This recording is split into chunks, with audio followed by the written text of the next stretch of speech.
Live. We're live. Okay, let me get everything set, and you'll hear the music. Yeah, probably 5 or 10 seconds.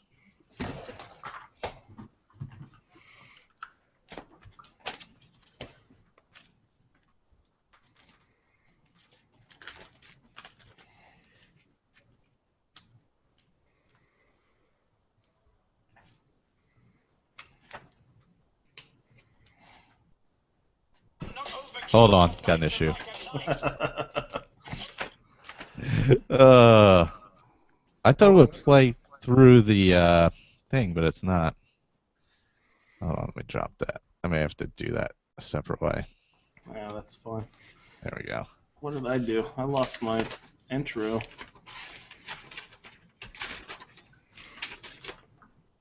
If this causes any kind of echo, let me know. Is there any kind of echo right now? I don't hear anything. Not that I hear. All right, cool. I plugged in the laptop sound, so I just want to make sure. All right. And this time it will work. My dragon. Of course, I got to reset it first. All right.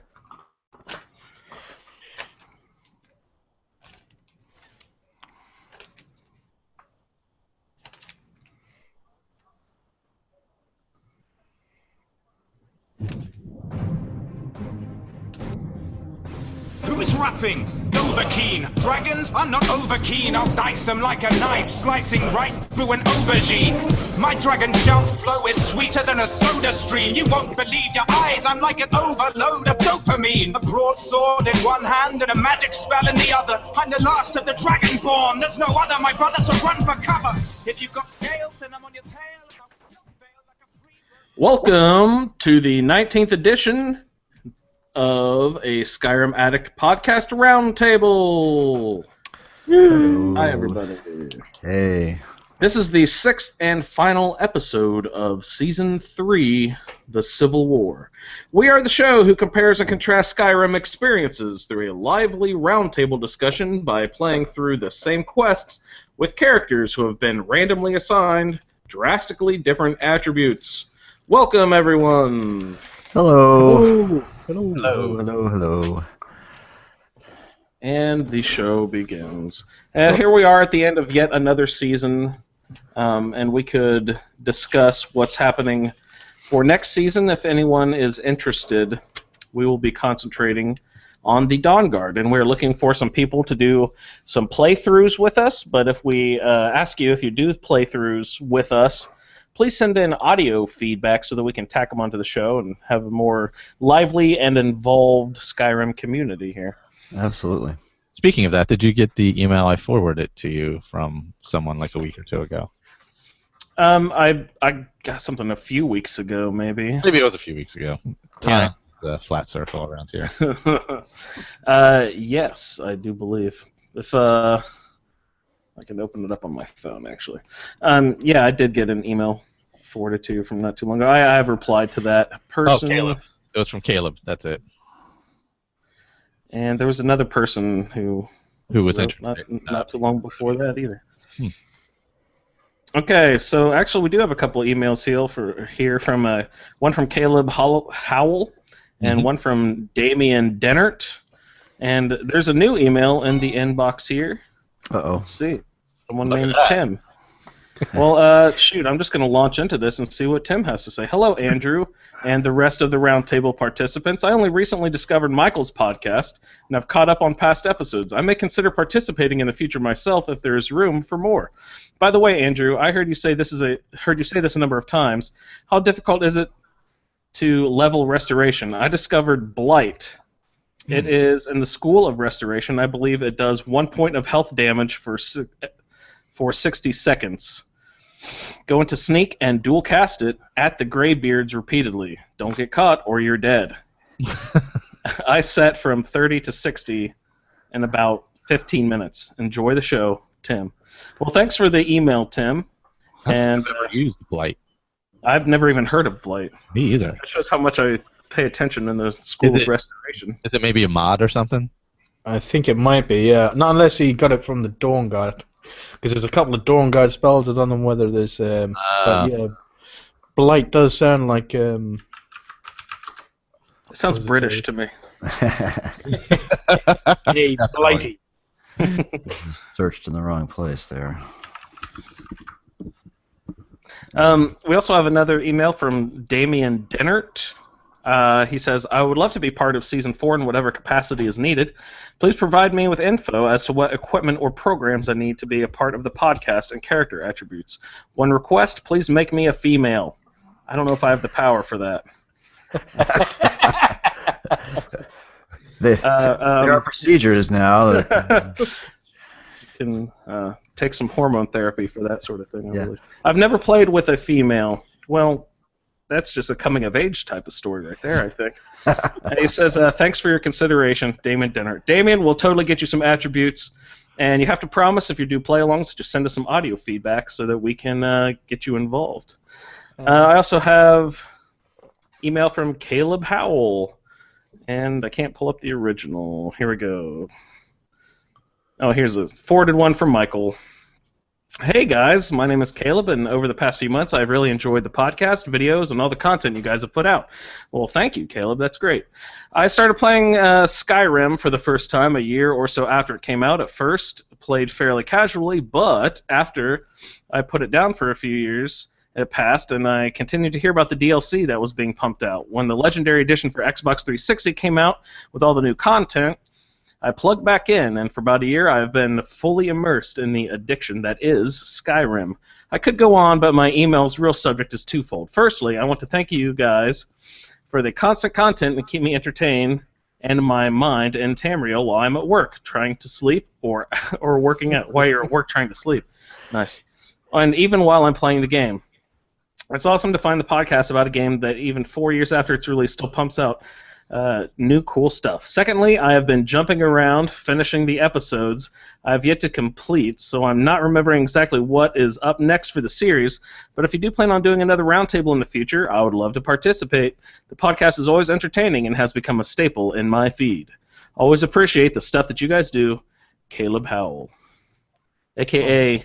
Kalov Howlbroke, Nord son of Skyrim, a.k.a. Tyvus Frey, the Breton assassin from High Rock, a.k.a. Caller's Fae. Okay, yeah, that's a bit much. Nice. Yeah, he's definitely one of us. Yeah. So, let's see. We are starting Season 4. We'll probably start recording that in, I don't know, maybe a month or so. We usually wait about 3 weeks between recording sessions. So we'll definitely keep Caleb, Damien, and Tim in the loop, and if you guys would like to participate, sometimes we do like to plug in an extra podcaster if one of us can't make it to the show, so do a play along with us and keep up with us on the quests that we're doing for that particular week, and we'd be glad to have you along. And thanks, guys, for writing into the show. Anyone else would like to write in the show? It's, of course, Skyrim Roundtable at gmail.com. Thanks, guys. Thanks. Really appreciate it. Yeah, it's really cool. That's the most emails we've gotten in one session yet. Been a while since I had an email. Nobody emails me anymore. No, I was thinking, I didn't know if this was dumb, but I was gonna just play on my roundtable character, but just set my phone beside me and turn on the recorder and do a 10 minutes in Skyrim. Oh, that's just cool. Just whatever I was doing, and just send it to you to tack on to the regular show. Oh, no, that's a good idea, because you know what? Because people can't always watch video, you know what I mean? Yeah. So, like, just listening to somebody play and talk through their playthrough. It's kind of like I have friends who do podcasts about shows and stuff, where they do commentaries. So nice. You'll put it on along with the show, whether it's whatever, Buffy, Angel, whatever. That's cool. X-Files, whatever the show. First time I heard people doing stuff like that was the guys who used to do Mystery Science Theater. Yeah, the riff tracks, yeah. The riff tracks, yeah, exactly. They just give you a tone to start at, and whenever the movie starts, you click play, and then you have the commentary rolling at the same time.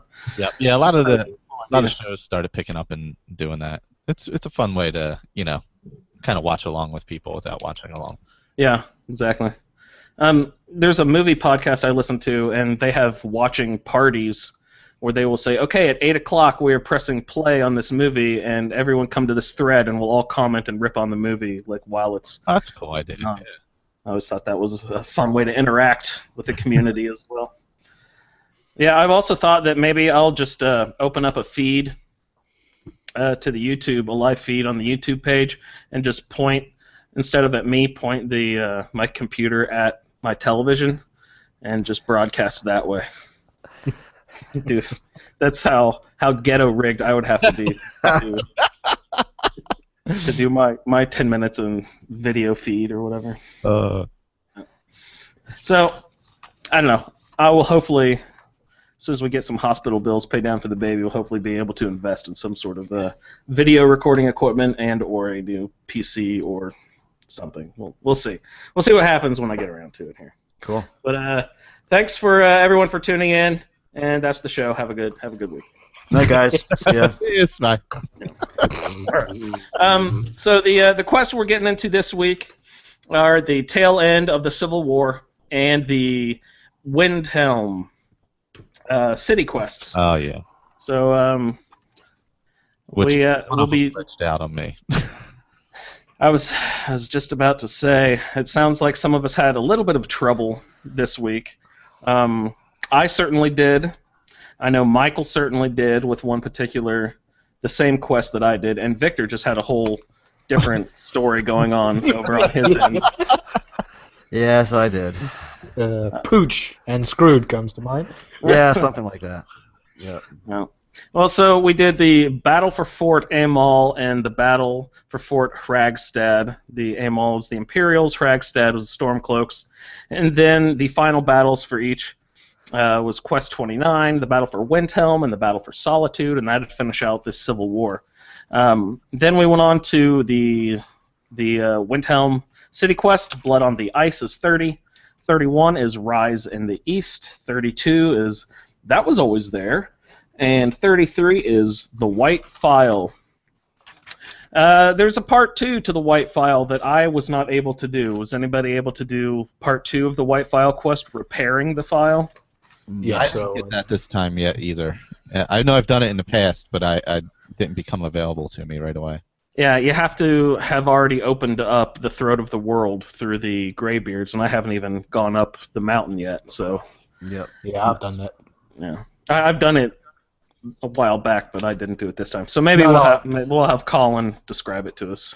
Yeah, I've done all these quests at one time or another, but Yeah. I had some trouble getting, Well, when I made up the schedule, I put the city quest after the Civil War quests, and that screwed me up because I went and finished the Civil War and then tried to go back into Windhelm and then do the city quest, and everything was pretty much just screwed up and locked up, and certain people I needed to talk to wouldn't talk to me. We can go ahead and get into a little bit of Blood on the Ice there. Michael, what was the trouble you were having with Blood on the Ice? Well, I waited until after I did the Civil War also. Mm-hmm. So nothing started. But I did play it with my other character. Yeah. So I played it with Pacifist. And actually, Woundfirth is currently in jail. So. Attaboy. But I haven't gone. I had to go out and level up, so I haven't actually leveled up yet. Mm-hmm. And you have to leave the entire hold, not just the city, and level up. Apparently. Okay. So yeah, but yeah, you go there, you see everybody stand. The problem I ran into is at first where you see everybody standing around the dead body in the graveyard. The guard just walked on by and never did anything. Guard was just like, "All right, hey, nope, no I dead got body nothing on this dead body right here that I'm walking by. I got nothing on it." And I was like, "Sure, you don't want to talk to me, please?" Like, no, I don't really. So, yeah, so I could not start it because of that, and that was the issue I was having with that. But anyway, if it was working, you would talk to the guard, then talk to the 3 people, investigate the grave, and then I believe you go talk to Yorlef after that. I think that's kind of optional if you want to talk to Yorlef. Yeah, a lot of the things are technically optional in that, aren't they? Yeah, I find that the quest pointers will make you think that you have to, but they're just kind of suggestions in this quest, I think. Yeah, there's a lot of optional things with this quest, like because you can just break into the house and find the pamphlets, I believe, to kick it off also. Mm-hmm. Yep. So you. That's what I had to do because I couldn't get anyone to talk to me around the dead body. So I just went and broke in to how is that house pronounced? Is it Hiram? Hiram, I think. Hiram? Yes. Hiram? I don't know if it rhymes with Skyrim or Hiram, whatever.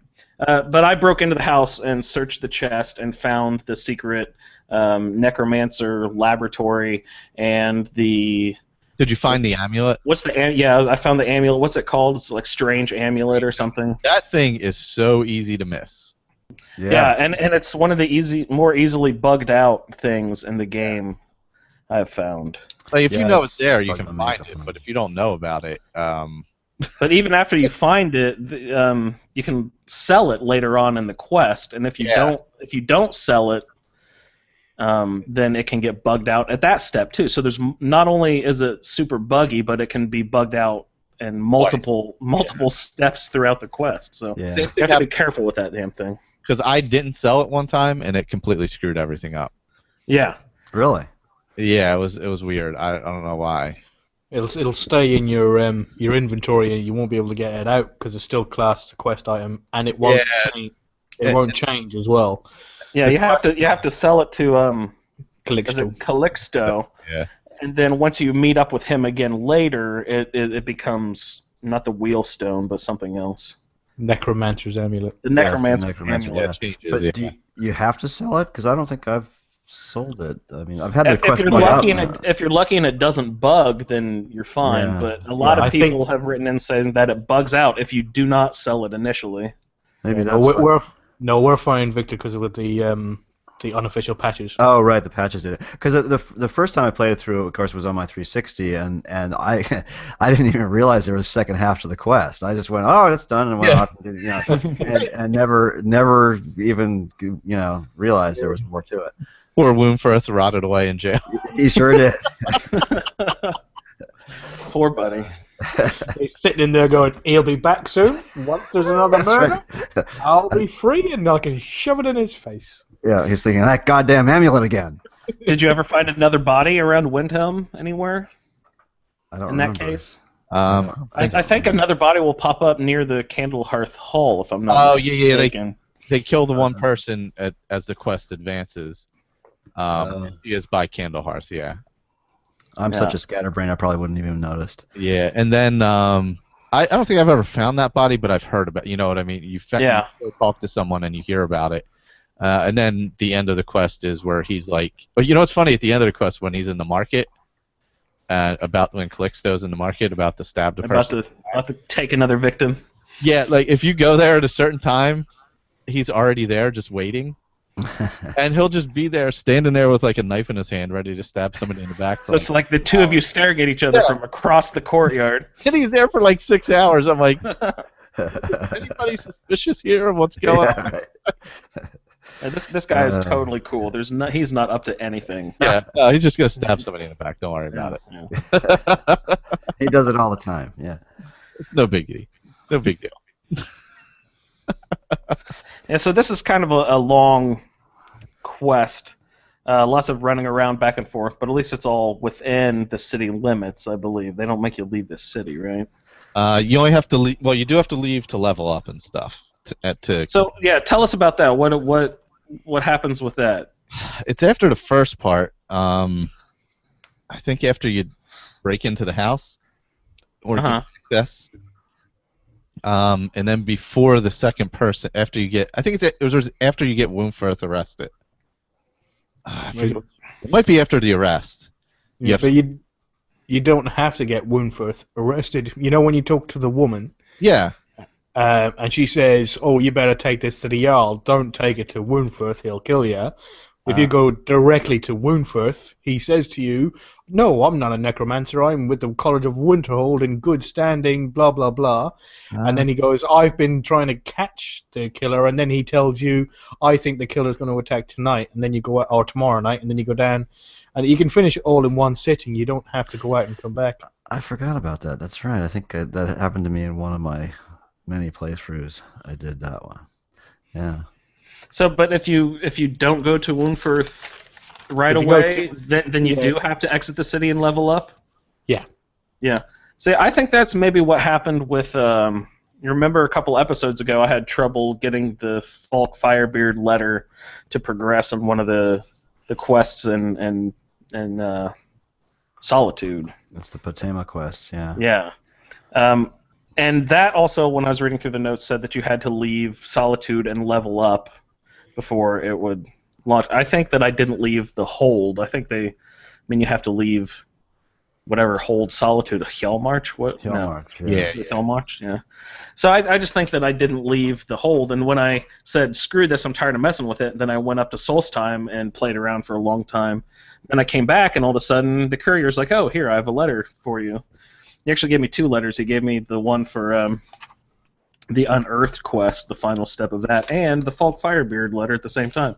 And I actually pickpocketed the letter from Falk trying to get it to launch, so now I have 2 letters from Falk Firebeard in my inventory, and I can't get rid of one of them. So, anyway, yeah, this game has lots of little keys like that you can't see at the surface that you have to dig in and do a little bit of research to find out what the F is going on. But so yeah, what else is happening here with Blood on the Ice? Did we get through it pretty much? What is the Wheelstone? What is that whole interaction? Colin, do you know what the Wheelstone's all about? The Wheelstone? The Wheelstone? I don't know. Yeah, I didn't really recognize. Yeah, the amulet was confused at one point. Like the guy was like, "Oh, this is the Wheelstone," and someone was like, "No, this is the Necromancer's amulet." Did you read anything about that? No, well, that's what Calixto tells you, isn't it? He tells you that this is the Wheelstone that belongs to the court mage and of Windhelm, and he always has it because he's trying to point you in the direction of Woundfirth, saying that Woundfirth is the killer. That's why he's planted. He's trying. Okay. Planted all the the whatchamacallit, so I've forgotten them. The diaries and the journals, yeah. Yeah. And the flyers, the Beware the Butcher flyers or whatever. So what is the Necromancer's amulet? Does it actually have any cool powers?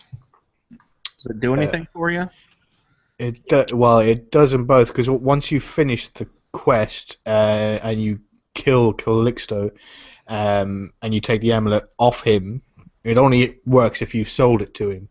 So when you finally kill him and then take the amulet off of him, it will change and become the Necromancer's amulet, which I think in the vanilla game says that was it conjuration costs 25% less, but your health and something else regenerates slower, something along those lines. My one, it was changed by my mod, so my one was conjuration is 25% more powerful, my health regenerated 100% faster, I had 150 points of a magicka, but my health and magicka regenerated 50 times slower.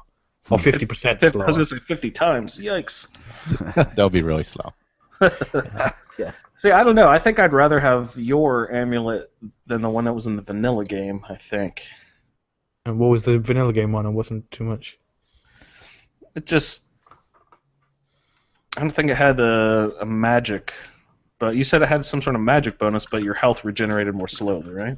Yeah, I think it was it's in the conjuration week. I think it's like, reanimating dead bodies. Yeah. No. Well, did everyone have fun in Calixto's House of Curiosities? Yeah. He's got a lot of stuff in there. Did you take the tour? He offers to give you a little tour. Yeah, I have done the tour in the past. But yeah. Yeah, I don't even remember what he was pointing out. Was there anything important in there, Victor, that you need to take note of? No, sorry. That's like one of the lamest little things in the whole game.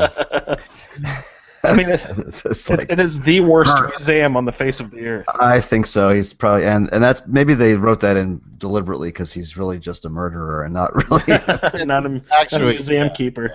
Yeah. I mean, it's not even as good as Silas. What's his name's museum over there?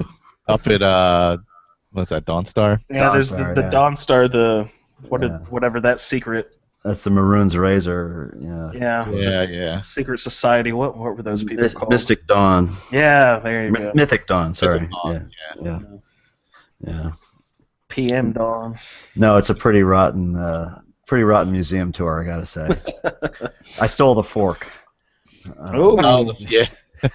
Is that Balbus's fork or something like that? I forget whose it is, yeah, but I had to steal something, so I stole the fork. Can you enchant forks and spoons and stuff? I think you can. Paralyze a fork of paralysis fork? Didn't Gopher notoriously kill somebody with a spoon or something like that? That's great. Good job. Of his playthroughs, yeah. So yeah. Cut his heart out with a spoon. Yeah. Why don't you use a spoon? It'll hurt more, you twit. Can anyone name that movie?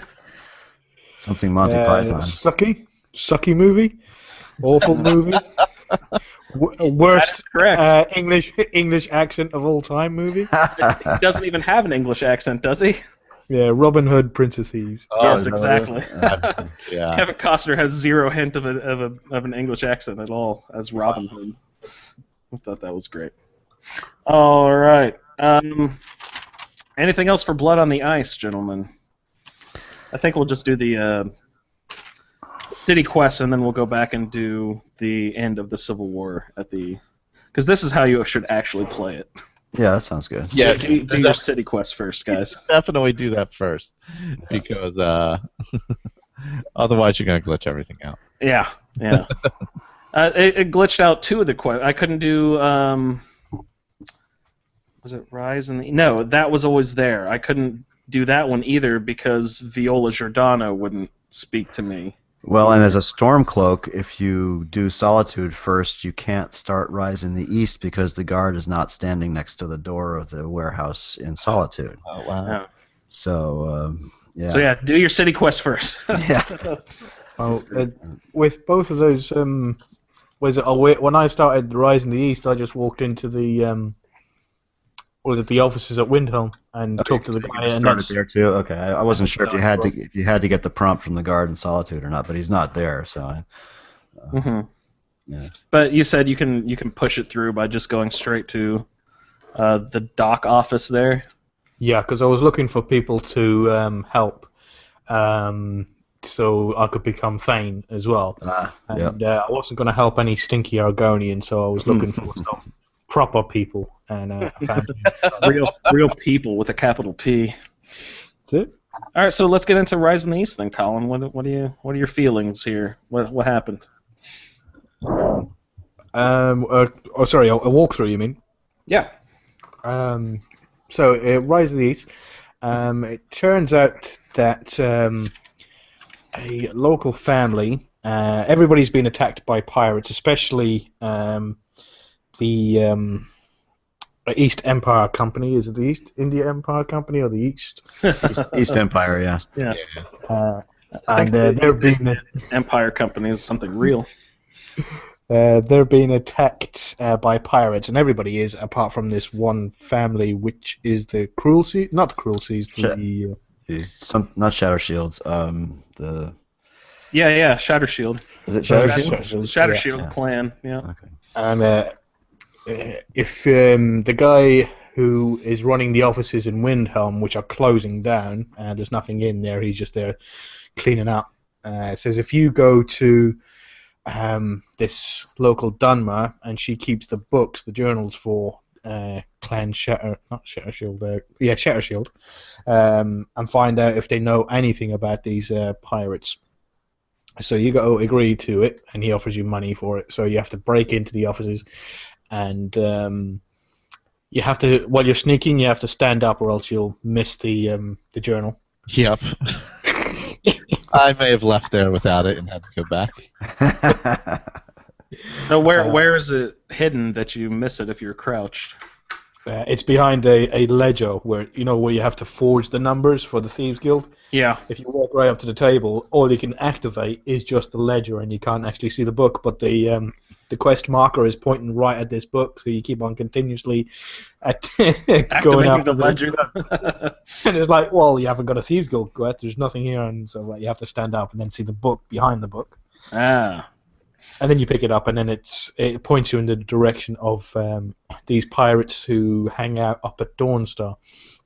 So you bring back the book, and the guy tells you, right, if you go off to Dawnstar and find out where they're hiding out, where they're launching these attacks from.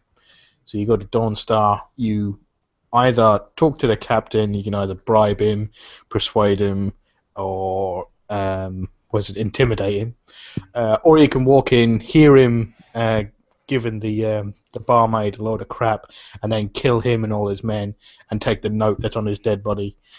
And that'll tell you where all the pirates are hiding out at Jaffet's Folly. One of my favorite loot comments is in that exchange between the captain and the minstrel lady in there. Oh. Yeah. I can't remember it, so you're gonna have to. I don't know. She says something about, "Oh, I'm gonna smack you in the mouth" or something like that, and then he replies with, "We've got other things in mind for our mouths, sweet." Yeah. Yeah, that's when Gennaria drew her sword.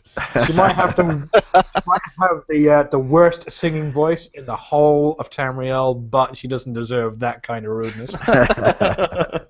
So that's when they all died. And then once you find that they're hiding out at Jaffet's Folly, so then you go back out and you hire the little boat to take you back to Windhelm, and you go into the offices, and well, by the time you get there, the woman who's in charge, I can't remember her name. Adelasia Vendici. No wonder I didn't remember it. Yeah. You speak to her, and she says, "Right, we're off. We're going to take a ship, and we're going to go after these pirates. But the guy who's in charge of it, Halden, is this battle mage, really scary battle mage." And so you got to be on your toes, and you proved helpful, so come along with us. So you get in the boat, and there's a load screen, and you get there, and she says, we can't see the place properly, it's all covered in mist, because this battle mage is doing it, so we need you to sneak in there, take care of him, so we can launch a whole attack on the whole place. So you go in there, you sneak into the cave, and you go through, kill 3 or 4 people, get to Holden, kill him, and then you come out, and then there's like a barrage of hail of fire outside, which nearly killed you every single time. And then you sort of you run down to the really. And miss him. So that's interesting, because I ran through that and didn't get hurt at all by the artillery. Oh, I've been killed by it in the past. Really? I was wondering, because I was wondering if maybe it was just like not meant to hurt you. Oh no, it was friendly fire or something. Huh. Well, I mean, it's definitely friendly fire, but it can still rock your ass. Yeah, the first couple times the very first time I did it, I know I died out there a bunch of times. Yeah. This time, not so much, since I had all like dragon armor on and stuff. So yeah, it's a really odd little quest, because it's like this weird, place outside of nowhere. You know? I was going to make that comment too. Like it's one of those places that has a load screen, and then all of a sudden you're in a new location that.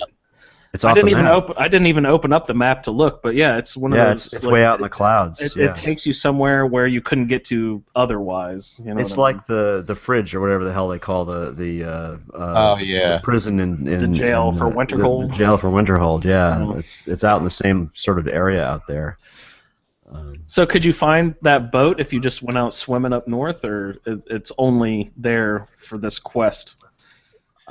You probably could, because find Jaffet's Folly? I don't know, but that's how I found the Winterhold prison. I was out there swimming around. Yeah, I just found it. So it's out there. Yeah. I don't know if you can get the Jaffet's Folly. Probably not, because there is a load screen, right? So. Yeah. A special weird load screen. Yeah. Well, there's a load screen to go to Volcaire or whatever, right? Yeah, but you can still swim to that too. You can swim to that also, right? And you can see it from the shore as well. On the northwest shoreline. Yeah. I'm going to ask Google.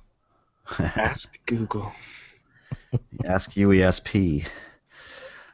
So when I was running around in Jaffet's Folly, there's this door that you can go out, which is where you're supposed to leave and go back down to the docks, and that's where Colin was saying that the fire from what's her name, Adelasia Vendici, starts coming. They start, launching cannonballs, and they start blowing stuff up all over the place.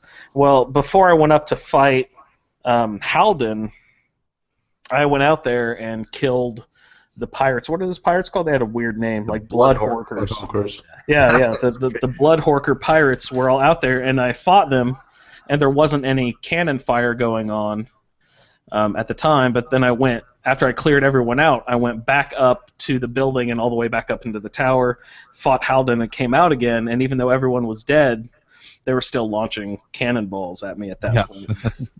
Yeah, I've done the same thing. It's just like, what are you guys doing? They're all dead. Why are you shooting at me now? Yeah, I wanted to do a frontal assault instead of like sneaking in and going up the back way. I wanted to do a frontal assault, but you can't get in because you need a key. You have to. That's an exit, not an entrance. I tried the same thing. Yeah. No.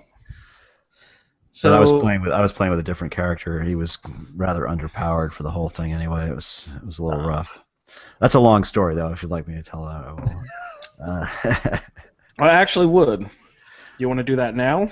Oh, whenever we can discuss that later. Just remember to bring that up again in the triage section. Have a box of tissues ready. Yeah, I will say, are we? Because one thing on the front end of this quest, if you talk to what's her name, the Shatter Shield. When you first enter Windhelm in the game, and you walk in, and there's a Dunmer, and there's two nasty Nords, and if you talk to her after that conversation, and she asks you if you hate the Dunmer, and you say no, and she says, well, you're unusual, and so on and so forth. You have now befriended her. If that's the case, then you can simply walk into the Shatter Shield offices, stroll right in there, take the journal, and walk out, and she won't even care.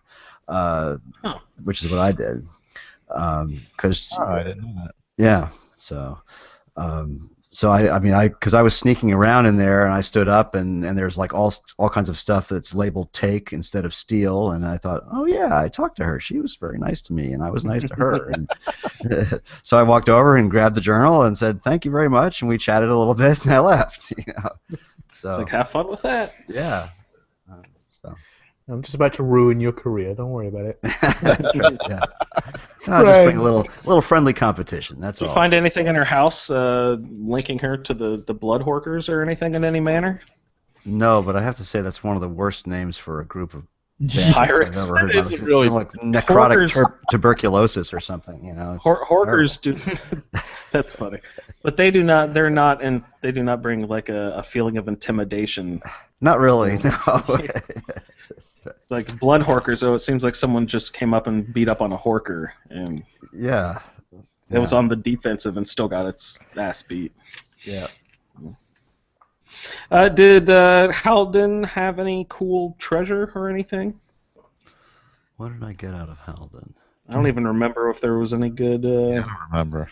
There was some loot. It wasn't good enchanted stuff or not. It wasn't great. I think there was something elven in there and a couple of gems.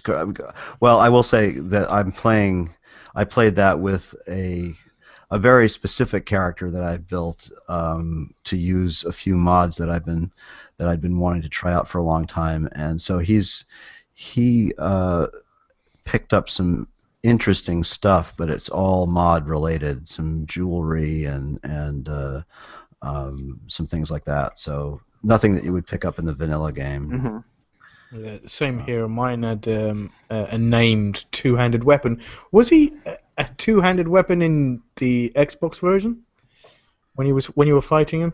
I believe so. I thought he had it on his back anyway. I hit him with one shot, so he never had a chance to get it out.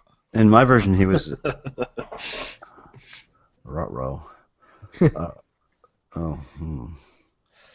What happened, Victor? Oh, nothing. No, I think it was just a.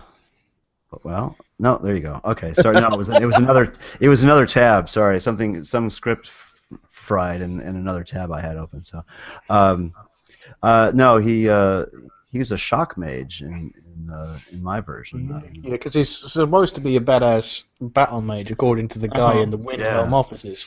Yeah. And I was like, as I was fighting him, I was saying, how can somebody who uses a two-handed weapon be a battle mage? That's got to be the stupidest thing I've ever heard. That's right. Yeah. Have to keep sheathing their weapon in order to use their magic. Yeah. So I kept on wailing on him with with the sword because I was angry because I saved just before the fight because the guy even said, and I went in there. When I killed him, he had as I said, the guy Immersive Armors gave him a named weapon, this big two-handed thing with blue runes on it. Looked really, really nice. Yeah, that And sounds nice. he was wearing Ritual of Boethia armor, and he had like some serious spells on him. He had fireballs and things like that, and he couldn't hurt and fly. At one point, I actually sheathed my weapon, and he couldn't even get through her armor. Basically, the health bar went down like 2 or 3 pieces, and I had it on legendary. And I was like, "This just bloody sucks!" And I just got angry at the bloody thing. Killed him twice. Yeah, I was playing on Master, and he was all shocked. But look, I mean, his Horkers were far more terrible than he was. I had a hard time getting through them, and once I got to him, of course, it happened in this playthrough. I grabbed Zokrisos, so I had a lot of shock resistance. So he was really easy to kill. See, you guys are always smart doing that, carrying around the appropriate potions or jewelry with, magic resistance and all that. I'd never carry around that. Well, sort of shit. there's a really cool mod. I think it's Bandoliers that does it, but there's a mod called Bandoliers Bags and Pouches that I use a lot. And one of the things that it does is it allows you to smith the dragon masks into these little belt-mounted things. So it's really nice, yeah. So you don't have to wear the mask. You can add it as a buff. So I was wearing Zokrisos on my belt. Did you get the actual perks from it then? Oh yeah, you still get the perks. It only allows you to wear 2 of them, to smith 2 of them. So you can't like ring yourself with all the masks. Yeah. Because there's slots, there's body slots. The way the game is, it's a limitation of the game itself, not the mods. But there's various body slots, and you can only use up so many body slots, and that's it. Don't you wish that you actually had 10 fingers in the game as well? No, actually, I think it would just overpower the whole thing. But yeah, it would no longer be fun, That's called God mode. Yeah, exactly. TGM. Yeah, I think I was actually. I think I was playing on Master, or what's right below Legendary? Master. Master. Yeah, I was on Master, and I figured it would be a tough battle, and I ended up one-shotting him, and I was like, oh damn. Oh wow. That was not good. What weapon were you using? Are you on a dragon bow or something? Yeah, with all kinds of stuff on it, and dragon bone arrows. Nice. I smithed my first arrow the other day. Yay! They're awesome. They don't weigh anything. I finally got my smithing up to 100, so I made a full set of dragon plate armor and made some dragon weapons for Stenvar to carry around, and made my first dragon arrows. What are they called? Dragon bone arrows, I guess? Yep, they're dragon bone arrows, yeah. Gave a couple to Stenvar for him to shoot, for me to harvest. So nice. Even though, I did that right as we were ending the last mission of this season. So, sorry I interrupted you, Michael. Oh no, that was. I think that was all I did there. Yeah, because everybody else, obviously, I was one-shotting all the people, but they were randoms. I figured at the end it would be really tough. Are you carrying a weapon besides the bow? I'm carrying a war axe and a battle axe. Ooh. And a shield, because I've been bouncing around between all 3 to pretty balanced. I think my archery is the highest, like in the 70s, but the other 2 are in the 50s. Are axes your preferred weapons? I just went with them this time. I don't know that I've ever used those. Yeah, I do like the battle axe. Yeah. War axe I haven't really used that much, but this time I just liked it for this character. And when you have a one-handed weapon, do you usually have a shield up as well, or do you put a spell in the other hand? I've been mixing it up recently. I've been using a shield because I've been trying to build up the block skill. Mm-hmm. That's always good. I didn't introduce any of our characters or anything. Yeah, we just dove right in, didn't we? Just dove right in. Michael, why don't you tell us about your character real quick? Let's see if I can remember. My character is a female orc. Mrs. Peabody. She was concentrating on smithing, enchanting, and the light armor. The only thing I don't think I got light armor to 100. I think I'm in the 80 range. Smithing and enchanting obviously got to 100 quickly. Yeah. And I been pretty balanced otherwise because I was Thieves Guild and so I had some sneak and pickpocket and things like that. The only things that I really haven't done are heavy armor and a lot of conjuration or restoration. So everything else I've at least done some of. Oh, very nice. I've been trying to go a little more balanced with this one. That is the right idea, I believe. I explained last time how I only concentrated in like the 3 different attributes I was assigned and got all those to 100, and then I went back down to ones that are at 15 or 20, and they're so weak now that it's impossible to use them. I still have to lean on my ones that I've already got to 100 in order just to level those up a little bit to get them stronger so that I can use them in battle. So, Colin, why don't you tell us about your character real quick before we move on? My character's name is Jonaria Arkvalen. She's a Dunmer, concentrating in destruction magic, sneak, and smithing. She's got 100 in all 3. She had the Thieves Guild. She's done the whole lot of that. What else? Her magicka spread, or her stat spread, was 2 magicka, 3 health, and 1 stamina. You have any followers with you? You still have Cicero or anybody? I still have Cicero as my follower. That's why I had to do the Dark Brotherhood. I think he's essential. The couple of times there he should have died and he didn't. Took a knee. Yeah, so I think he might actually be essential. I was going to say, I was thinking for the just a tiny little aside, just quickly, for the next series, we probably won't need follower assignments because we're just going to have Serana, aren't we?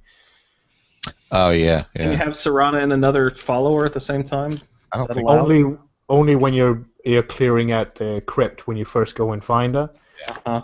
That's the only time you ever follow. When she comes back to pick you up at Fort Dawnguard, she says only you, your friend's going to have to stay here. So for the rest of the mission, it's just you and her. Me and what's his name? Victor can do it because we have. Sorry, there. We have console commands. Yeah. No, we can. We've got mods that affect the followers, so we can have like 3 or 4 following us at the same time. Just real quick, speaking of followers, I was not allowed to take anyone with me on our boat ride on the quest we just talked about, Rise in the East. When we went, when you go to that island, God, what I just lost it. Japheth's Folly. None of my people came with me. Anybody else have that happen? Yeah. I actually alone anyway, so. Yeah, same here. Anyway, Yeah. I went for the fight. That's how I knew something was weird about this load screen and going to this island. So it's like this is weird in the game mechanics somehow because my follower Stenvar was not around, my dog Vigilance was not around, and I have brother Verilus from the A Taste of Death quest that we'll actually get into next season. He is also essential, so he takes a knee and but none of them were allowed to come with me on the boat. So I just thought that was worth mentioning. Just goes to show it is a weird sort of nether region of Skyrim. I won't let you go to. And since we'll save Victor for last for this little character introduction part, I will go ahead and say that my character is a female wood elf named Geldir Borwin, with emphasis in archery, which is 100, alchemy 100, and alteration 100. This is the first character I've actually gotten all my skills up to 100 in because I had restoration as one of my assigned skills last time, and as our emailer to the show reminded us, Andrew sucks at restoration. So, Geldir is pretty cool. It's the first time I've ever played an archer character, and I think you guys might be swaying me in that direction that archery is not so bad. That's the only way to play, really. I used to hate it. But now that I can just one-shot giants and stuff like that, like you bust out the bound bow and you can take down dragons in 2 or 3 shots, it's pretty sweet. Let's see, what else about Geldir? I don't really know. It's a wood elf. She's ugly as all sin. I need to go visit the face changer down in Riften. See if we can pretty her up a little bit. And I think that's all for my character. Victor, would you like me to play like some funeral music or? Oh no, that's okay. We'll send flowers at least. Yeah, black flowers, please. My character's name was Faldir Wintermane. He's a Nord of an ancient. Yes, all right. Well, he's not necessarily dead, but let's just say that after completing the anchor quests for this season, Faldir had some family issues that he had to attend to, and could not embark on the other quests that we were assigned. So he called his friend Dorian Stentor, who is a merchant, trader, and occasional treasure hunter, and said, "Listen, Dorian, man, I got to go back to Cyrodiil and hang out with fam, and could you, like, stand in for me?" And Dorian said, "Well, yeah, okay, fine." So the city quests were accomplished by Dorian Stentor, who is a Breton, cousin to Sybil Stentor, who you might recognize from Solitude, so that's Faldir's original stats were supposed to be, I think, 3, 2, 1 in the health, stamina, magic, and he was concentrating on conjuration and block and pickpocket, and he was quite high in all of those, using some interesting conjuration spells from Apocalypse, which is a magic mod, and his favorite conjured wraith that he was very, very happy to use regularly. And that's about it for Faldir, poor guy. We'll talk more about him during the Civil War stuff, though. Sounds good. I wish that we had access to that wraith in the vanilla game. That always sounds like a really fun, useful spell. Yeah, the Avenging Wraith is great. She actually, Dorian uses her too, so she played prominently on Japheth's Folly. Oh, very nice. Well, we're sorry to say goodbye to Faldir, at least for now. Yeah, he may be back. He's got family issues to take care of, and he'll be back. Well, do you remember anything about the quest that was always there, Victor? Yes, well, Dorian, on his travels, since being a merchant, he spends a lot of time in the various stores and taverns and smithies across Skyrim. And on visiting, I forget what it's called now, in Windhelm, whatever the store is, it's Revik's store. I can't remember his name. I can't remember. I can't remember the name of the store. Anyway, you go in there, and he was talking about all of his stuff is legitimately procured, and then is it Sadri's used wares? Is that what Sadri's used wares? Thank you. Yes. And then immediately launches into this long whine about how he sort of procured a ring, and it turns out to have been, of course, you don't believe a word of it. He's completely full of crap. But you are allowed to offer to return the ring for him, which turns out it's going to be a little more complicated than it sounds. You're supposed to plant it in Viola di Giordano's house. But you know what? Dorian smells a rat easily, being a merchant that he is. And so, unlike many of my other playthroughs, Dorian immediately went and found Viola and said, "Hey, I think this ring is yours." And she says, "Aha! It is my ring." And then launches into some diatribe about how she's going to make sure that Sadri gets taxed thrice, twice, and more by the Jarl, and she gives you 400 gold or whatever is the leveled amount that you're supposed to get, and you go on your merry way. It's a very short little quest if you play it that way. Mm-hmm. And the next time you walk into Sadri's used wares, he's he's kind of peeved, but he's still willing to sell you stuff. So At least he'll still sell you stuff. yeah, he says something about you rotten bastard or something like that, and then just goes ahead on. And that's basically the quest. It's not very complicated. Well, I'm with Victor on this one. That's how I played the quest without even realizing what I was doing.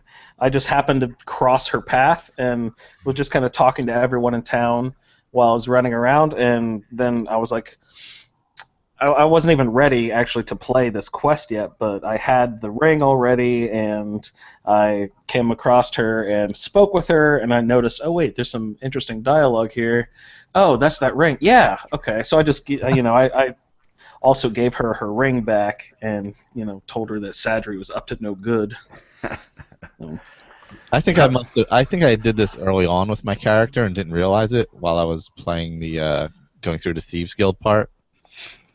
It's easy to breeze through, it seems like. Because I went back to go do it, and I'm standing there, and I'm talking to him, and I'm like, all right, why aren't you telling me about the ring? Where's the ring? Yeah. Why aren't you telling me about the ring, and what's with your shitty attitude? Yeah.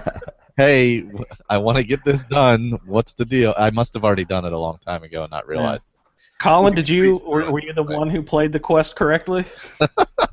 Well, as everybody knows, Dunmer do not lie, and he was hoodwinked into buying that ring. So we replaced it to that stupid Nord who threw her ring on the floor or something. Lost it in the pub when she was fawning over Captain Lonely Gale again. Oh yeah, that's right. Poor Viola. That's usually how I played. I usually return it to her dresser or whatever you have to do, or So basically, you just have to sneak into her house and plant it back in her. It seems like a Thieves Guild quest. Yeah, I think I was stealing other things from her house at the time when I returned it. So. Yeah. Oh, that's funny. Yeah. Oh yeah, I robbed the bitch blind. Yeah, totally. No, I have to say that I had also done it with Faldir before this, or part of it anyway. I had prepared to do it by simply pickpocketing Viola's ring because Faldir was a master pickpocket since that was one of his skills, and he could pickpocket pretty much anything from anybody. So I already had her key. I was already ready to go get the ring, but or plant the ring. But then Faldir had to leave. So there is one benefit to playing it so that you return the ring, so that Revan Sadri does not get in trouble, and that he is the only speech trainer and trader in the game. So you can do that thing where you have them as your follower. You can have them as your follower and pay for speech training, and then go into his inventory and take your money right back. Oh. So if you're into doing that thing, he's the only speech trainer in the game that you can do that with. If you're interested in playing that way. And if you side with Viola, she gives you a nice instrument, the viola, to play. No, she becomes available for marriage. Oh, really? So you can marry her if you choose. Well, she's got a nice house. Yeah. So that That's might not fun. be a bad Have you guys option, ever done the thing where you move into their house? I've always brought them to my house. Have you guys ever done that? Where you move spouse's house? Yeah, I've moved into Uthgar's house. Well, that's nice. Maybe I'll try to do that next season. Oh, I've never done that. I've never moved into the other person's house. Yeah, I always drag them to my crappy house. So I don't furnish. That's something I just don't do. I build the house, and I put in a few barrels so I can have places to store. That's it. And then I hire everyone to come in and hang out. I like having the no, they're not called muses. What are they called? The singers. The bards. Yeah, I hire a bard to come in Muses. and have a house carl, that sort of stuff. But they're all they don't even have chairs to sit in or anything. Oh God, Andrew. I don't know. I just like having the basic minimums, like my containers and stuff. I should really go ahead and I don't know. I mean, that's seek out the creature comforts. I think it's probably even sadder on my part. I mean, it's got to be 25% of the countless hours I've spent in Skyrim have been like farting around in my, my hearthfire houses, arranging shit and building stuff and everything else. So that's probably just as bad. No, that's good. I definitely remember the first time I played Hearthfire, spending lots of time working around with the, but I feel like I kind of got my fill with the decorating part, and I would just either, if I did decorate, I would always have is it steward? Is that what they're called? I'd have the steward go out and decorate everything for me, just pay him to do everything for me. Yeah. But I still claim that I really like Hearthfire. I see lots of hate for it online sometimes. How it's all bullshit. Waste of money. Sorry. So it is. Yeah. It's great. I love Hearthfire. It's well worth the $5 or $6, whatever you got to pay for it. Well, and honestly, just to mention mods a little bit, if you do have a PC and you're playing with mods, the Hearthfire engine, so to speak, or whatever, the things that Hearthfire adds to the game are used a lot by a lot of mods. And they make the mods better in many ways. So Hearthfire is really good that way. Nice. So. Yeah. Well, we've gotten through most of our city quest for Windhelm, so I believe that we will leave it there for this episode for this week for a Skyrim Addict podcast roundtable. Next week we will pick it up with the final quest for the Windhelm, and we will finish out the battles for the Civil War, and maybe have some other erroneous chit-chat. So thanks to everyone for listening. Please tune in next week. We will all see you then. So thanks for listening, everyone. So long. Later, guys.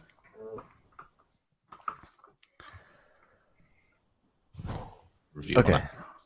I messed that up pretty good. Sorry. No, I did. Seamless. Should have given you more warning. No, I had to. I started it at the right time. I had the sound turned all the way down on that channel. I was gonna say, hey, Michael, Pus Roda. Oh God! Here, I'll play it now with audio. All right. Are we gonna take a quick break? Yeah, I'm gonna go get a cup of coffee. I'll be right back. All right. Oh, that was good. I'm gonna add it in afterwards. I was like, oh, I'll make this easier. I'll play it, and then I turned the audio all the way down on that channel so it didn't come up. I'm gonna go get some coffee.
That's crazy.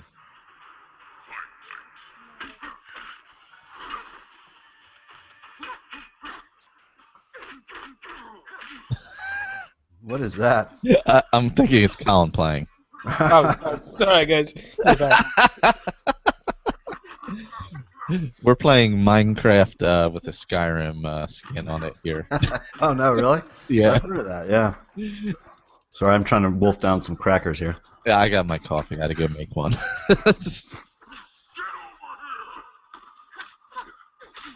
Give me a second.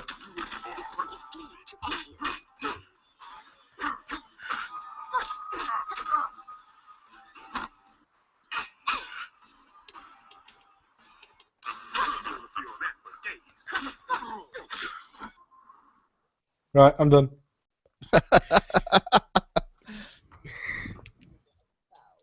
Did you, Michael? Did you read Brian's post? Oh yeah. I nearly laughed right in the middle of the fucking podcast.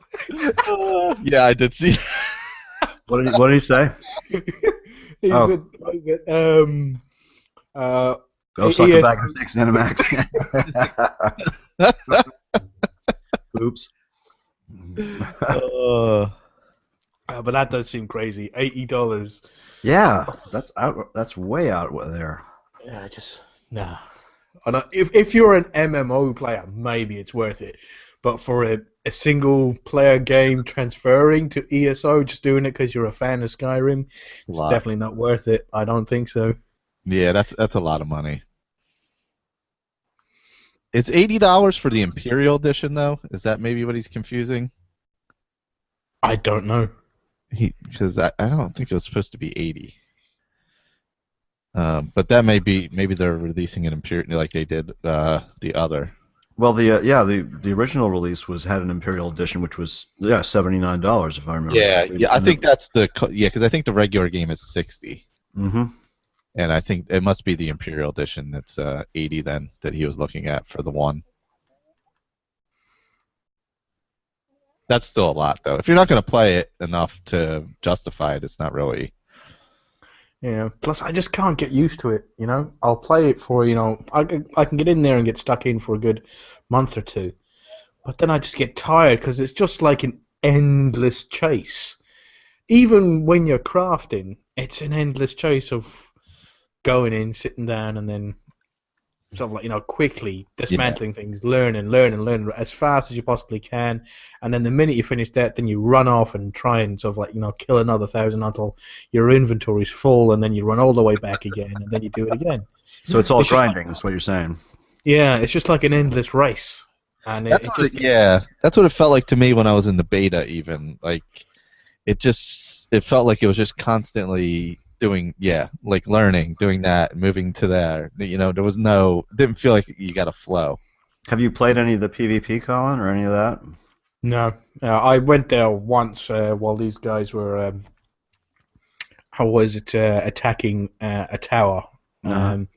But what it is that you have to be within the group, join the group, right, and then you all attack at the same time. And what you're attacking is basically the guild that owns that particular piece of property. They will have NPCs that are super tough. That no one player will be able to take care of. Would nobody able to fight. So you all have to fight that one NPC guard at the same time to try and kill it. And then all the people are either outside who own the keep are inside it, and then the players get a warning saying your keep is under attack. So they all join in, and then they come out and attack.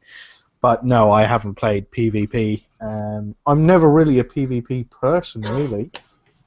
I'm a single player, a single game, whatever you want to call it. Yeah, me too. Yeah. I'm like mulling along at my own pace. Mm-hmm.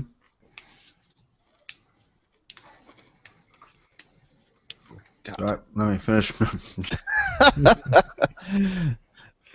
I'm gonna skip trying to put the audio in,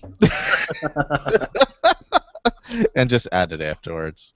It's just as easy.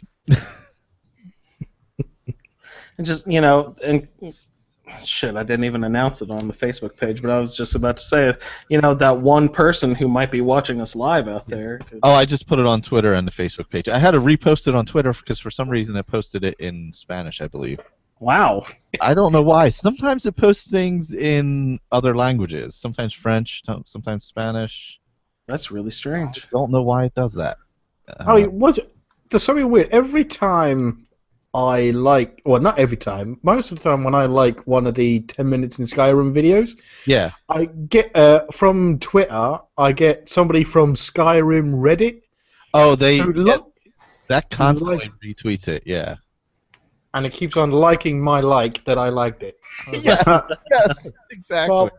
Well, thank you very much. Cheers, guys. Do you have any sort of relationship with the Skyrim Reddit people, Michael? I think no. I don't know if it's an automatic thing. Yeah, I think it's just automatic. I believe. I follow it. It doesn't have a lot of followers, like 2,000 or so. Really? I used to follow the Skyrim. I followed mostly the Skyrim mod, but the other one was pretty active for a while there. Yeah. No, I'm sure this is their Twitter account where they just kind of post what's on there. Oh, I see. So I don't know how many people follow the actual Twitter account or are active with it still, But yeah, it does retweet everything, which is nice. It might not be a bot though, because it doesn't retweet like everything Skyrim. Because there's all kinds of mentions that it doesn't retweet that I know of, so it must be somebody actually doing it who follows. I don't know how many accounts they actually follow though. I'm sure it won't be hard to find them since they retweet everything. Yeah. Yeah. They follow 0 people. So it must be automatic then. That's it. Skyrim News. Yeah, Skyrim News from Reddit. Yeah, it's at Skyrim Reddit, Skyrim News. Yeah. I'll have to check it out.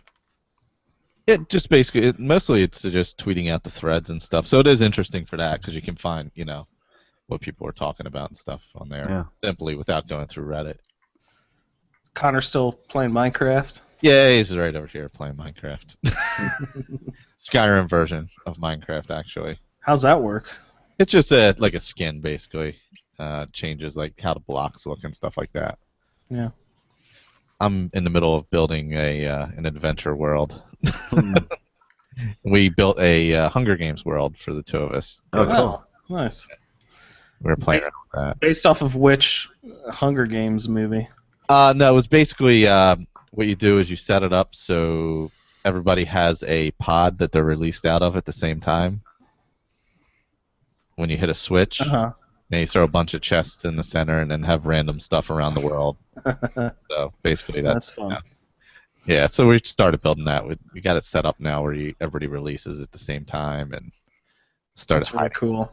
Oh, we did a Plants vs. Zombies one. That's right. Ooh, nice. We built a giant pea shooter and a giant sunflower and a mushroom. So that was pretty fun. Nice. I've never played the Plants vs. Zombies game. Oh god, we played. That was just tower defense. Yeah, it was big for a long time here in this house. There was a lot of Plants vs. Zombie playing going on here. Same here. I think we even have Garden Warfare, actually.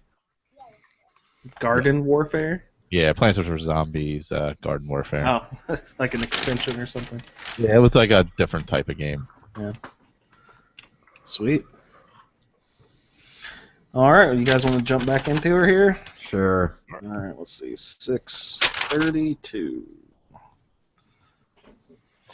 All right. And we're back. If you missed us last week, we were talking about the first 3 of the Windhelm City quests, and we skipped over the last couple quests for the Civil War, so we could discuss them this week. So welcome, everyone, to the show. I am joined, of course, by Victor and Colin. Hello, gentlemen. Hello.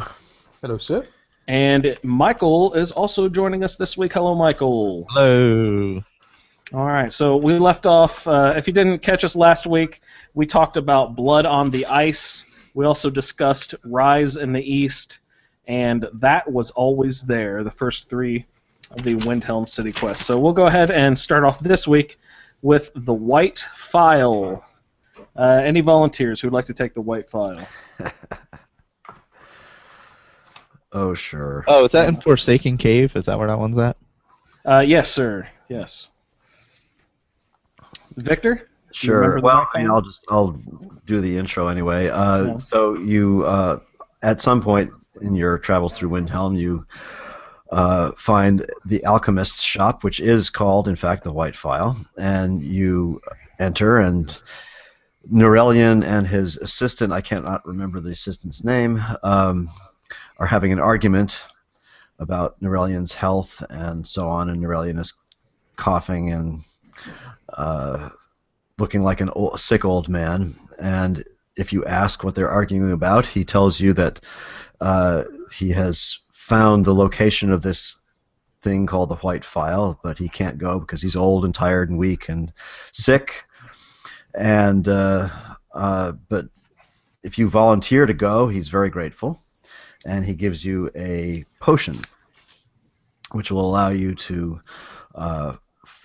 find the file if you make it through to the end of the cave. So and then your map is updated, and it's actually fairly close to Windhelm. It's just up the road past Anga's Mill, off to the right there, and it's called, is it Forsaken Cave? Is that what it's called? I believe it is Forsaken that it's in. Yeah. That's what I have, yeah. And you go in, and there are some bears and snow bears, I think, actually. And so I was doing this with Dorian, who was standing in for Faldir, and rest in peace, Faldir. No, he's not dead. He's off in Cyrodiil, taking care of business.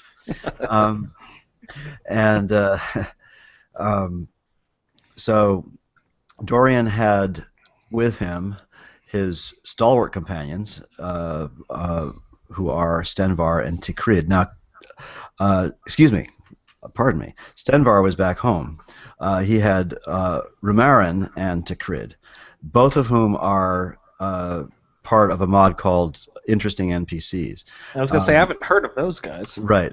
Well, Rumarin is probably the best, one of the best add-on NPCs of any mod. There's Inigo, who's a Khajiit, who's a standalone NPC of his own, and there's several others. Rumarin is awesome. He's beautifully voice acted and a lot of good writing, lots of funny lines.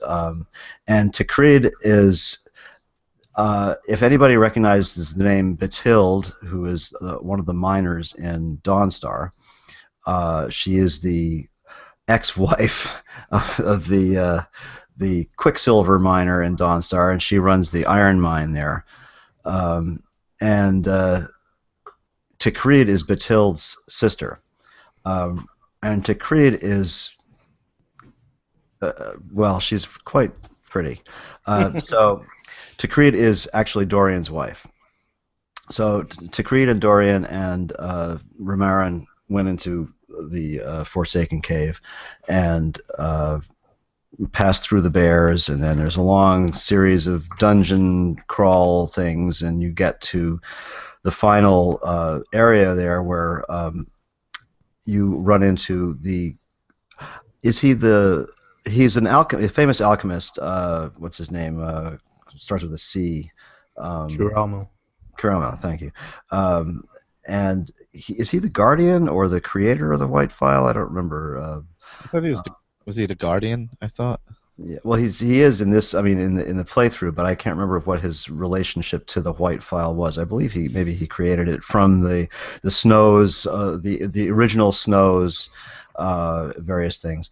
But you have to defeat Kiramil and his minions, and once done, you pass through to the back side of that area of the dungeon and activate the pedestal with Norelian's mixture, and it opens a door, and you find the White File, which is in fact damaged.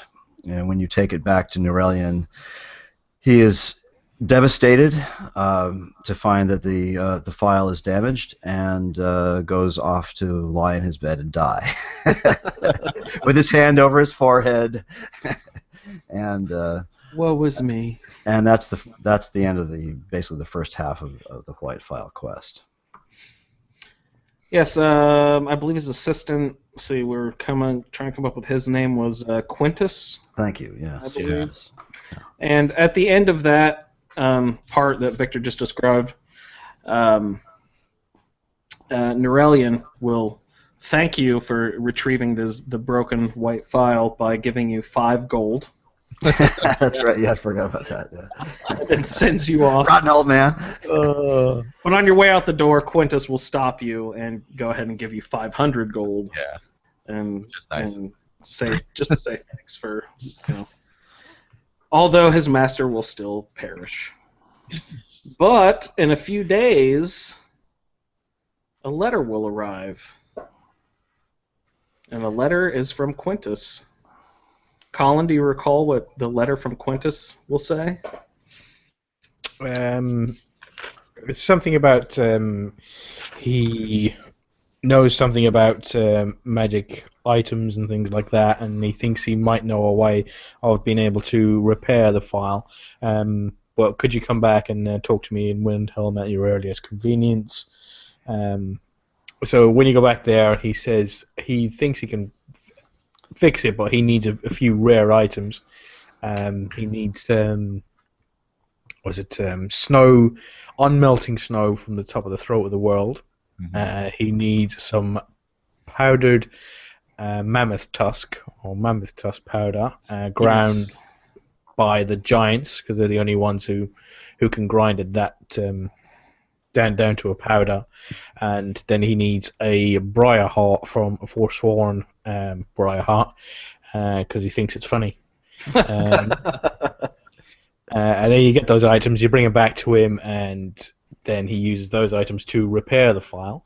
And then he brings it to Norelian saying, look, I repaired it, it's refilling with your liquid as we speak. So if you fill it with one particular type of liquid, it will keep on refilling after it's been emptied, after 24 hours or something. Mm-hmm. And then was it Norelian dies happy, seeing that his life's work, his obsession actually came true, and blah blah blah. And then Quintus says thank you, and he goes, this just reminds me of my master. I'll give you the file. What type of liquid would you like placed in it? And then you got the option of a healing potion, a magic potion, stamina potion, resist magic, I think, a few other ones. So why do you think that they didn't go ahead and fill it up with some, restore health, defeat sickness of some sort of, like cure disease or something, so that Norelian wouldn't die?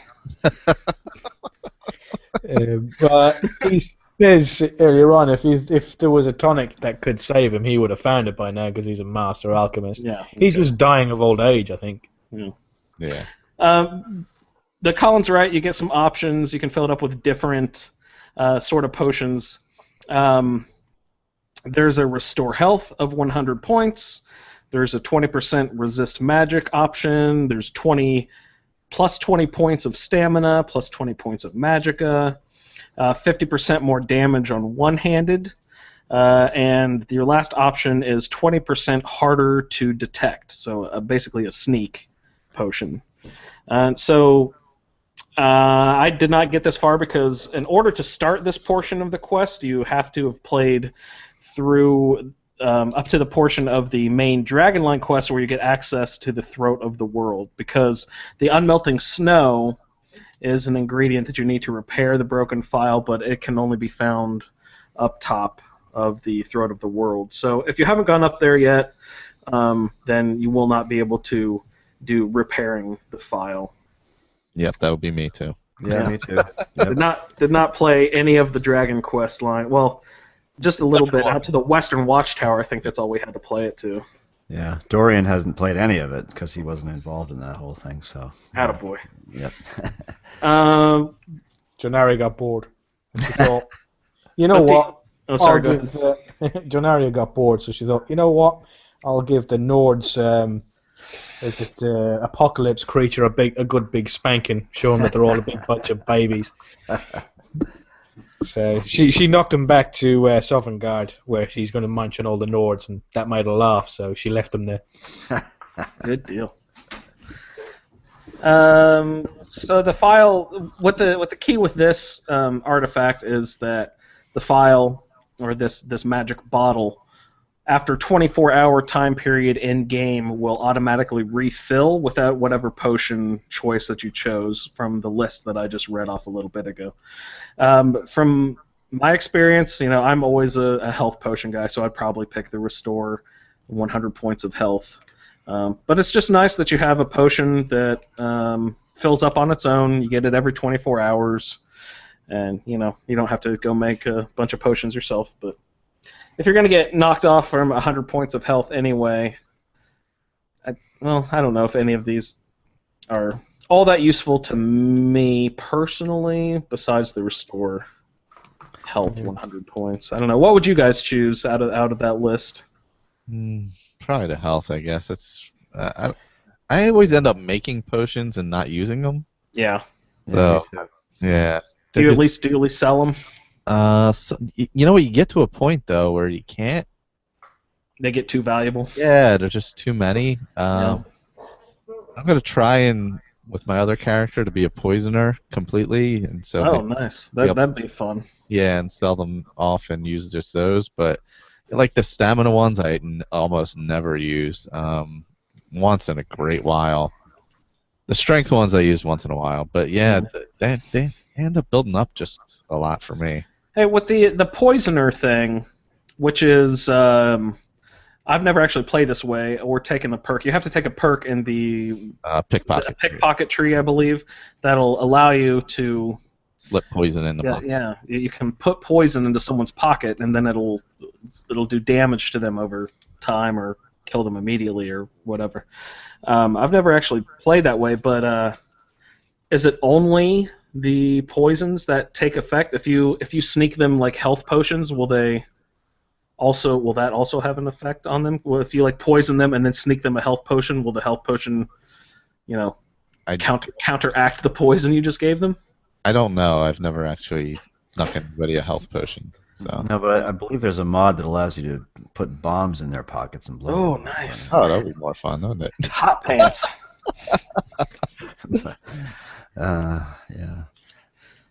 Yeah, so that basically wraps up the repairing the file and what was the first half called? Oh, just the white file. Anybody else have any comments for repairing the file? Oh god. Well, for the beginning part, I went to go play it. Mm-hmm. And I got to Forsaken Cave, and I'm sneaking, and I kept waiting for something to come get me, and nothing ever did.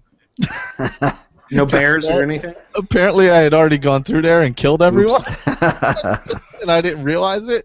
And so I'm sneaking and sneaking and sneaking and sneaking. I'm like, something's coming soon, right? Oh, that's right. I watched that one. Yeah.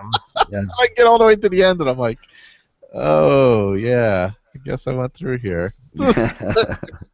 Here's that mixture. Let's just pour that in and get the file and get out. And the little room at the end of that cave actually has a lot of decent potions and some pretty good alchemy ingredients. Yeah. What was the mixture? Neurelian's mixture. What was in that?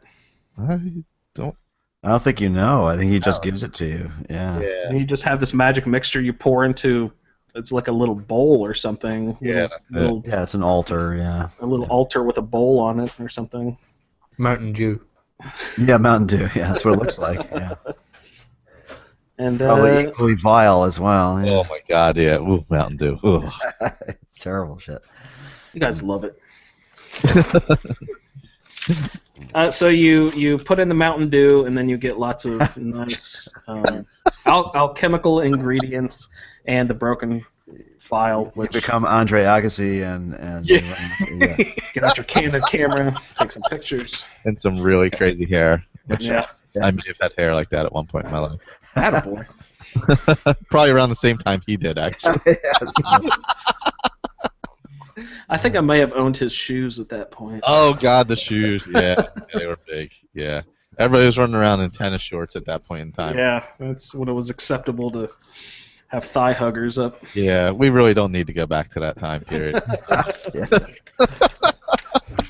Blessed memory. Yeah, yeah, exactly. Well, all right. I think that'll close down the white file and repairing the file. So that concludes our Windhelm city quests. And if you do this appropriately, now you get to go, if you're an Imperial, and do the last couple battles. Stormcloak, please. Well, did you?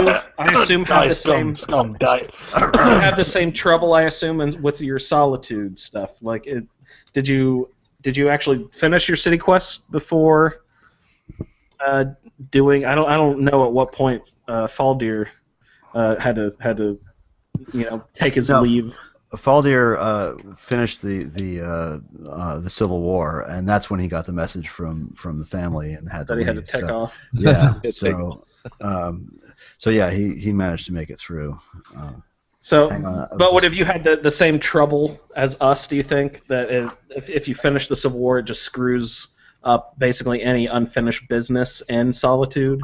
Well, in terms of like I said earlier, the East Empire thing. But as Colin said, you can start that anyway by just going to the thing in Windhelm. I don't know if any of the other ones would get screwed up. I don't think so. I'm trying to remember what the city quests were for Solitude, without going back through my notes or whatever.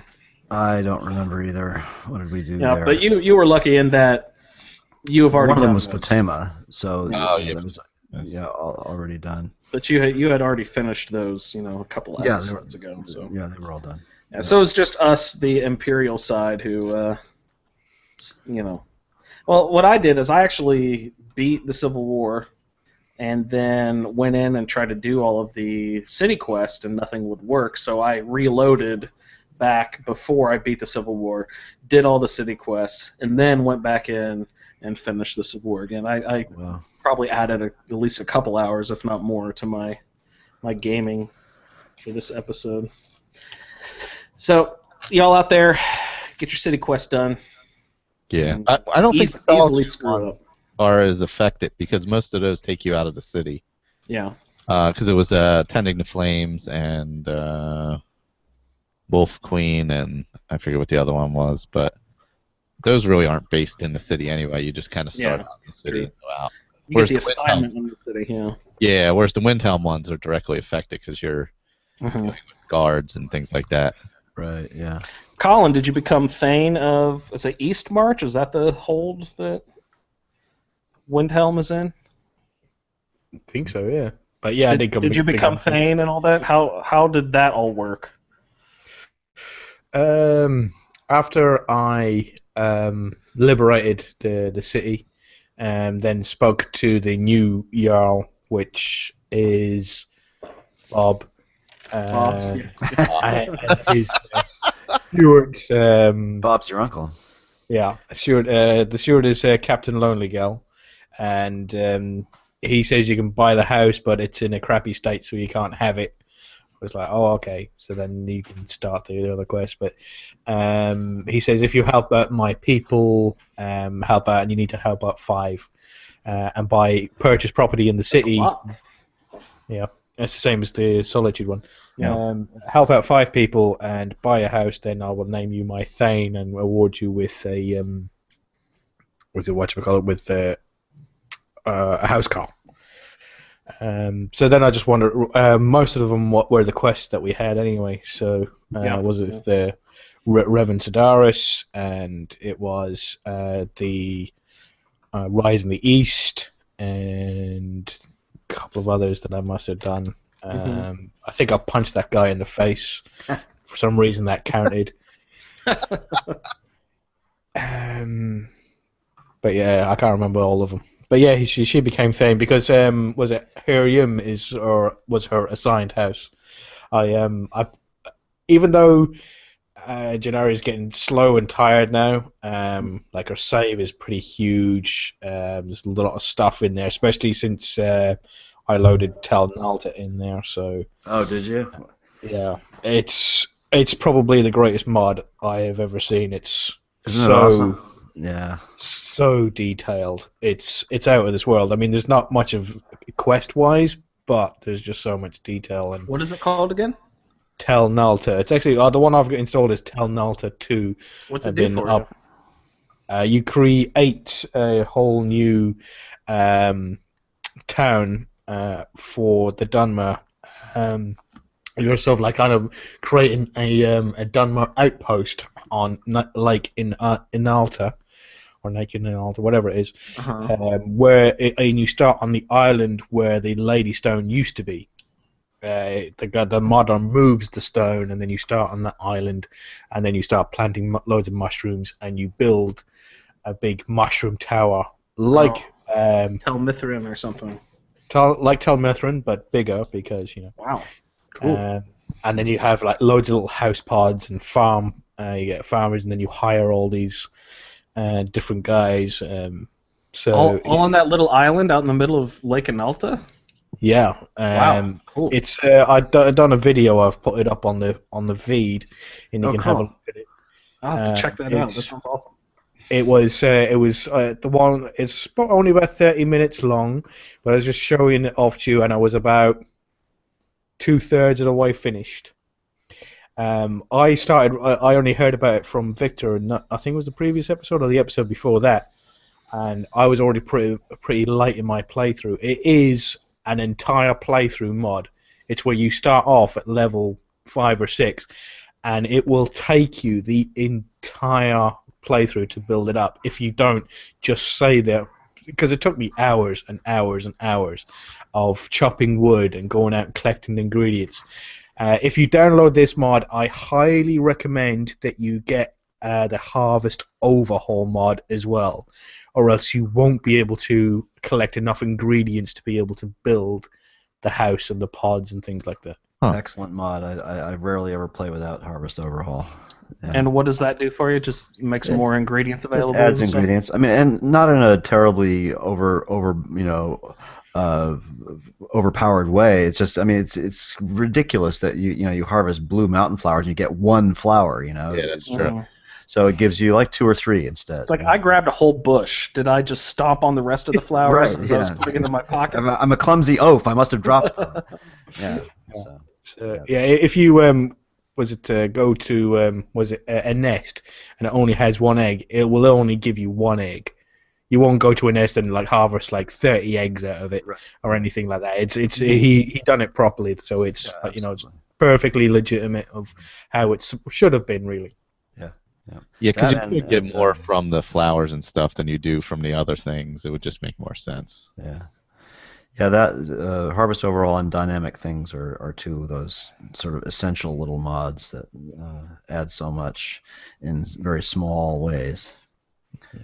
Sorry, I was talking about Helium, wasn't I? Yeah, became became Thane, bought Helium, and immediately before I decorated it, I saved and came out of my game and then loaded up a Helium Overhaul mod. I had a look, I just put in Helium and went to the page, and most of them, some of them there had about, 300-400 likes, or endorsements, should I say, and one of them had 1,200. Ooh. So, and that was the most endorsed one. So I loaded that one up. That one was exceptional as well. I can't remember his name, but he's no longer supporting it. But he has put on the thing that if I'm no longer supporting this mod, if you want to use it, you can use anything of my mod you want. If you want to create sort of like a patch for your mod to go with mine, I don't care. You don't have to ask for permission. Just give me a little bit of credit, and it's fine. And stuff like so it's a little note on there. And he was. In his README, he was very, very funny, and you could tell that when he was supporting it, you would have been able to go to him and ask him any questions, and he would have helped you out. So, is it one of the TNF ones? I really can't remember. I don't really look at the names when I'm loading them up. Yeah. But give me a second, and I can tell you what it was. It is TNF half. Yeah, I thought so. He was great. I used his Honeyside one, and it stands for the Noble Family. He did a whole series of them, and Eleonora, who is an active modder now, has adopted a couple of them, including the Breeze Home one. They're excellent. They really are. They're beautifully done. Yeah. And so yeah, the Honeyside one is great. The only trouble they have, I found, is some of them. The lighting? Yes, exactly. When you turn around in the room, sometimes the walls will go away and weird things, and it has weird little lighting glitches. But otherwise, that's fine. It's something you can just sort of play through. It doesn't matter. But for what it adds, turning around and the lighting change, just pretend you blinked. Right. Yeah. It's whatever. It doesn't bother me at all. But yeah, they're beautifully done. Nice. So what does the TNF? Does it add basically the same stuff to each house that you can put the? No, I think that's just what he called his series. It's just there's like some good variation. Yeah, the Noble Family. He did Breeze Home. He did Honeyside. He did Harem, and he probably did several of the other ones. But he's long gone. But Eleonora has taken over a lot. She does a lot of beautiful player home mods as well. So, and who's the other one? There's one other. T-Mistress, I think, is the other one who does some great home mods. Anyway, we're talking mods. That's not so. Very good.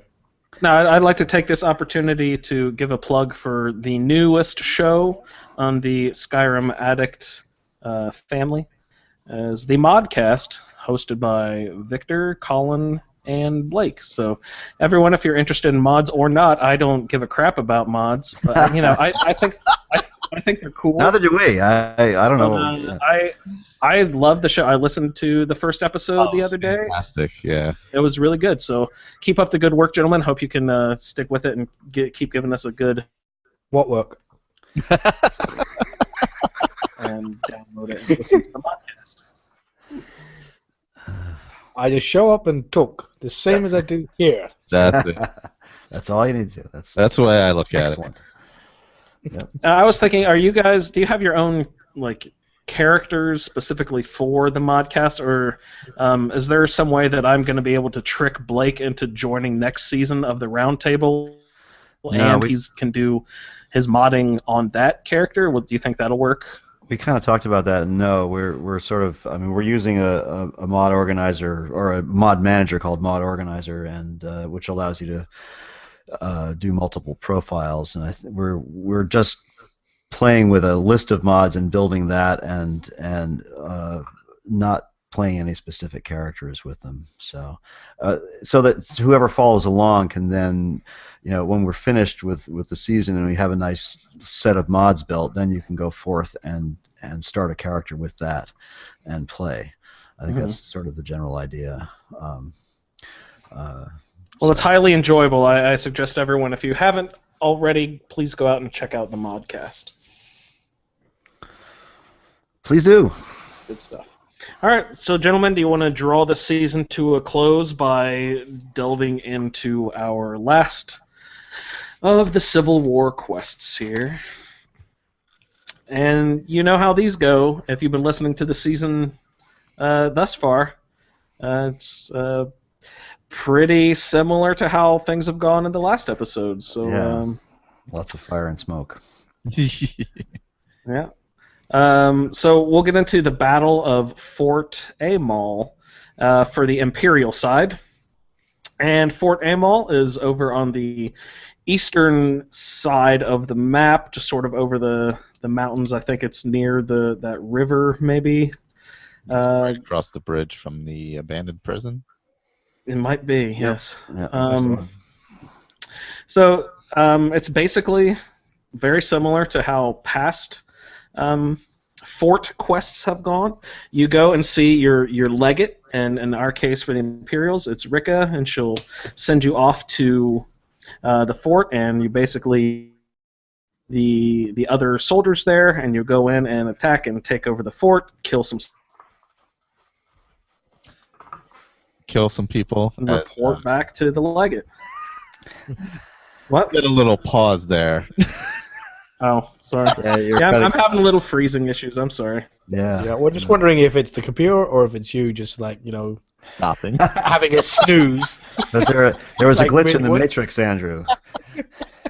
I'm good at that. So it's basically the same thing that all the other quests have done for the city. I'll let someone else go ahead and describe it since I will most likely freeze out again.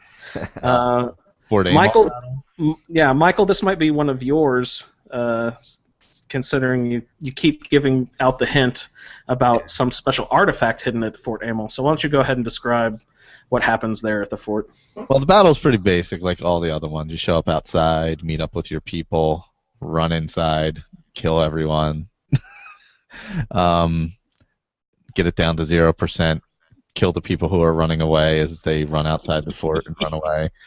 Then go back in, and if you haven't gotten the bound bow, you can still get the bound bow. That is inside the prison, I believe, in a bucket under a lantern. And it's your basic Civil War quest. Not a whole lot to them. They kind of just are go in, kill everybody quests. Yeah. There's not enough variety in these quests, I feel like. The Civil War end of it, anyway. You know, every fort is kind of the same. It's all run in, kill, leave. You know, maybe if you had to kill a leader of the fort or something and sabotage it, or shake it up a little bit, that would be. Every fort had a monster defender boss guy or something. Just something different. But they're all kind of pretty similar. Yeah, I've read a little bit about it. I mean, the whole Civil War quest line is extremely complex, and even though it seems simple when you play it, and I think that's why it's not more complex, and it doesn't have all those nice story elements that it should have. It's too bad because the Stormcloak thing was the same way as Fort Haragstad. You go to Grover. I mean Galvar, and he tells you that's what he sounds like. Sorry, it's it's near. Totally. And it's the same thing, but there's no bound bow at Fort Haragstad. But other than that, it's the same thing. Kill stuff until there's 0% left, and shoot the rest of them in the back, and then go on to the next thing. Yeah, I guess because it affects so many things. It does, yeah. The forts particularly, but it affects so many cities and so many NPCs and so many leaders and everything else that, I guess it would have been tough to even add more on top of it. Well, not to steer it back to mods yet again, but the author of the big Civil War mod called Civil War Overhaul, his name I think is Apollo Down, talks about that a little bit in his reviews and things, because that mod is notoriously difficult to use and load because the Civil War quest line is so complex, and it absolutely has to be played from a new character straight through from the beginning. You can't, and you need to play it without adding stuff to it anywhere because it's very. But it as a mod, it makes the Civil War actually more interesting in some ways. You can lose for one thing, that's great, which is kind of cool. But anyway, yeah, so it's a very complex series of events. Plus, there's one good plus side from it is the forts are permanently taken over by whatever side you've chosen. So you never, you got to run past Fort Greenwall when you're coming out of Riften, and it's just those bandits are there every time. So either you're going in and killing those 6 bandits are outside, or you're running around the fort and get attacked by a bear or a spriggan or something. But if you I always get trolls near Riften. Yeah, there are a few over there. So that is one of the good points. Is the forts are taken over by, and there's all the soldiers there. Plus, if you're near one and a dragon attacks and you're not capable of dealing with it on your own yet, you can always run to the nearest fort, leave them there, and then carry on running. That's great. That's true. Yeah. Draw out all the soldiers to help you. Shoot, you could even run up to an opposing fort and just have them kill all the enemies for you. That's what I used to do when one of my previous characters. I used to summon Durnavir for the fight. Nice. Nice. Man, I wish I had I just forgot his name. What's the ghostly frost giant in Solstheim?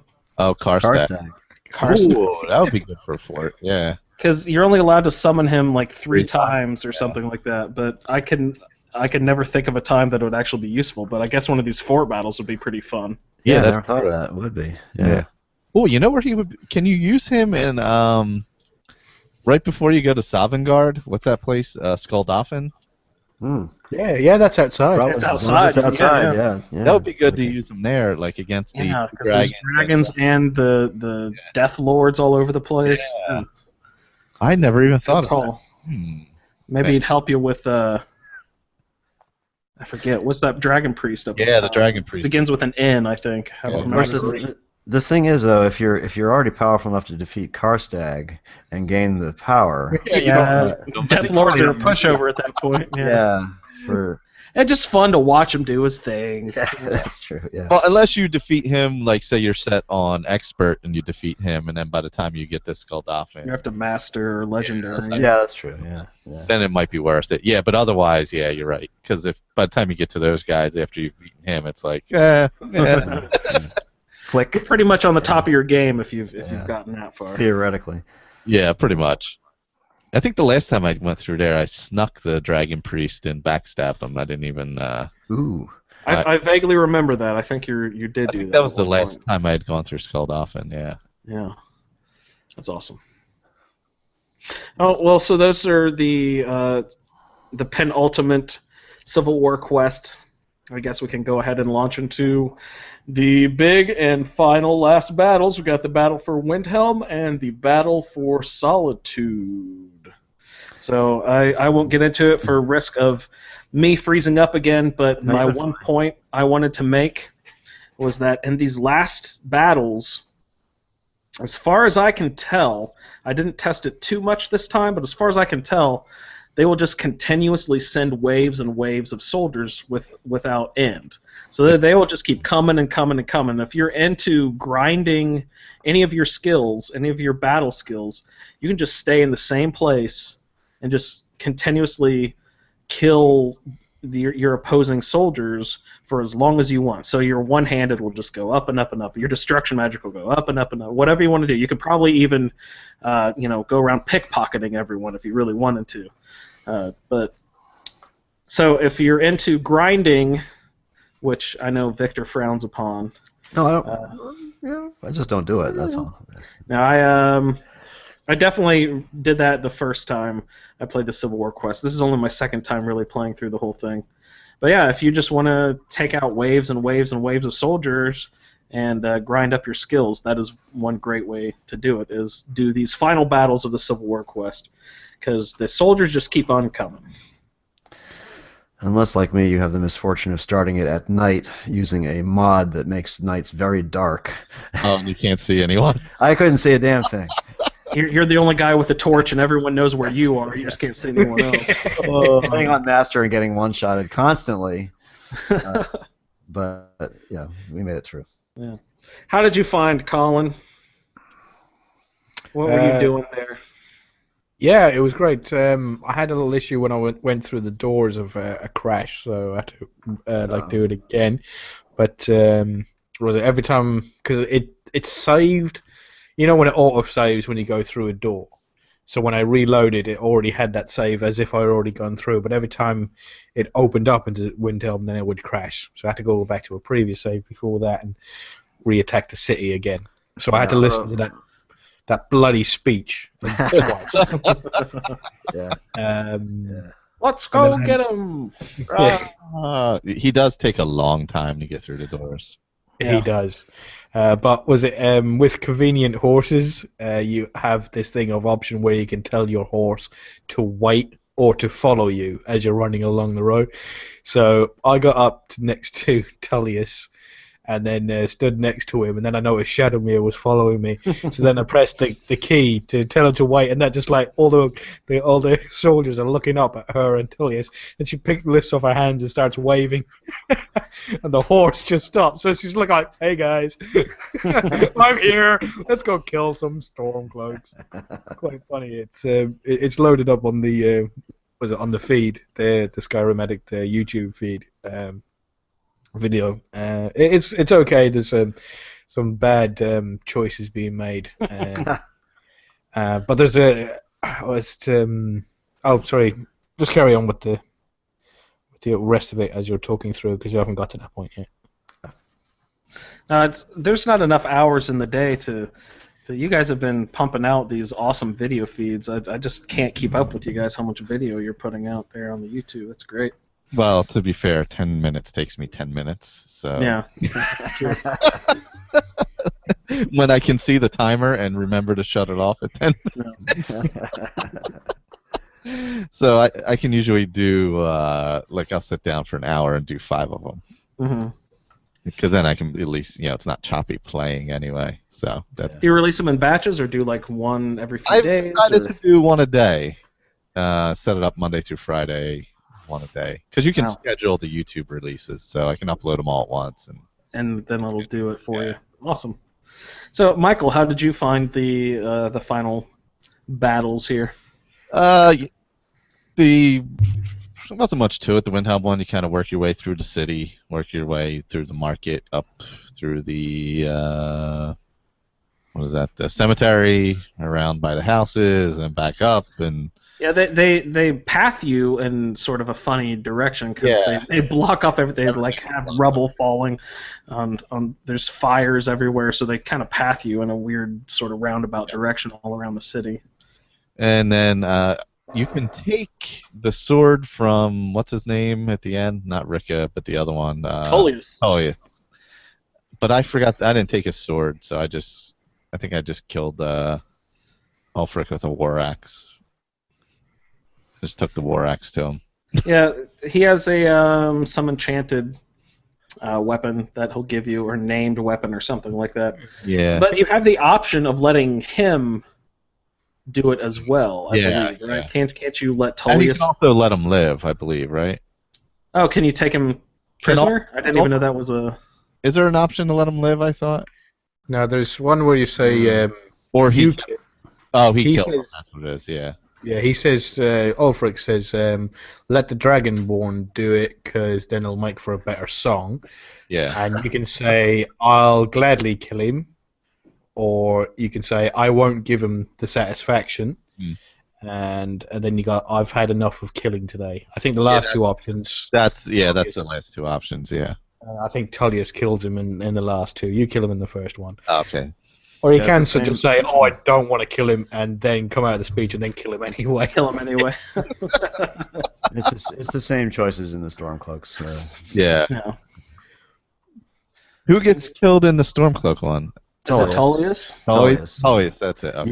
You have to kill Ricka in a battle, because actually, although that might be another series of choices, but the way I ended up choosing the dialogue options, I'm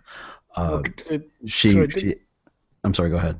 No, go ahead. No, sure. Well, no, you end up fighting her and killing her. But not her and Ricka and Tullius at the same time, because. Well, no, first Ricka, you fight Ricka. Fight Galmar and Ulfric simultaneously. Is that correct? Yeah, you did.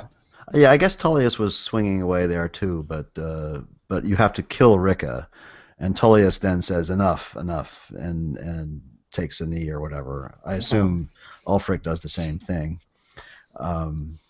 Yeah, I mean, you get him down on a knee, and then Tullius says, would you like to take the last swing, or shall I? Or, then you go through all your options there. Yeah.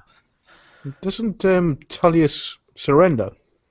Like before that, when you walk in and talk to Ritka. Yeah, he's already had enough, and he's sitting down and quit and stuff. Yes. Like you're talking to Ritka, and she says he might have given up, but I haven't. So she still wants to fight, but he's quit a little.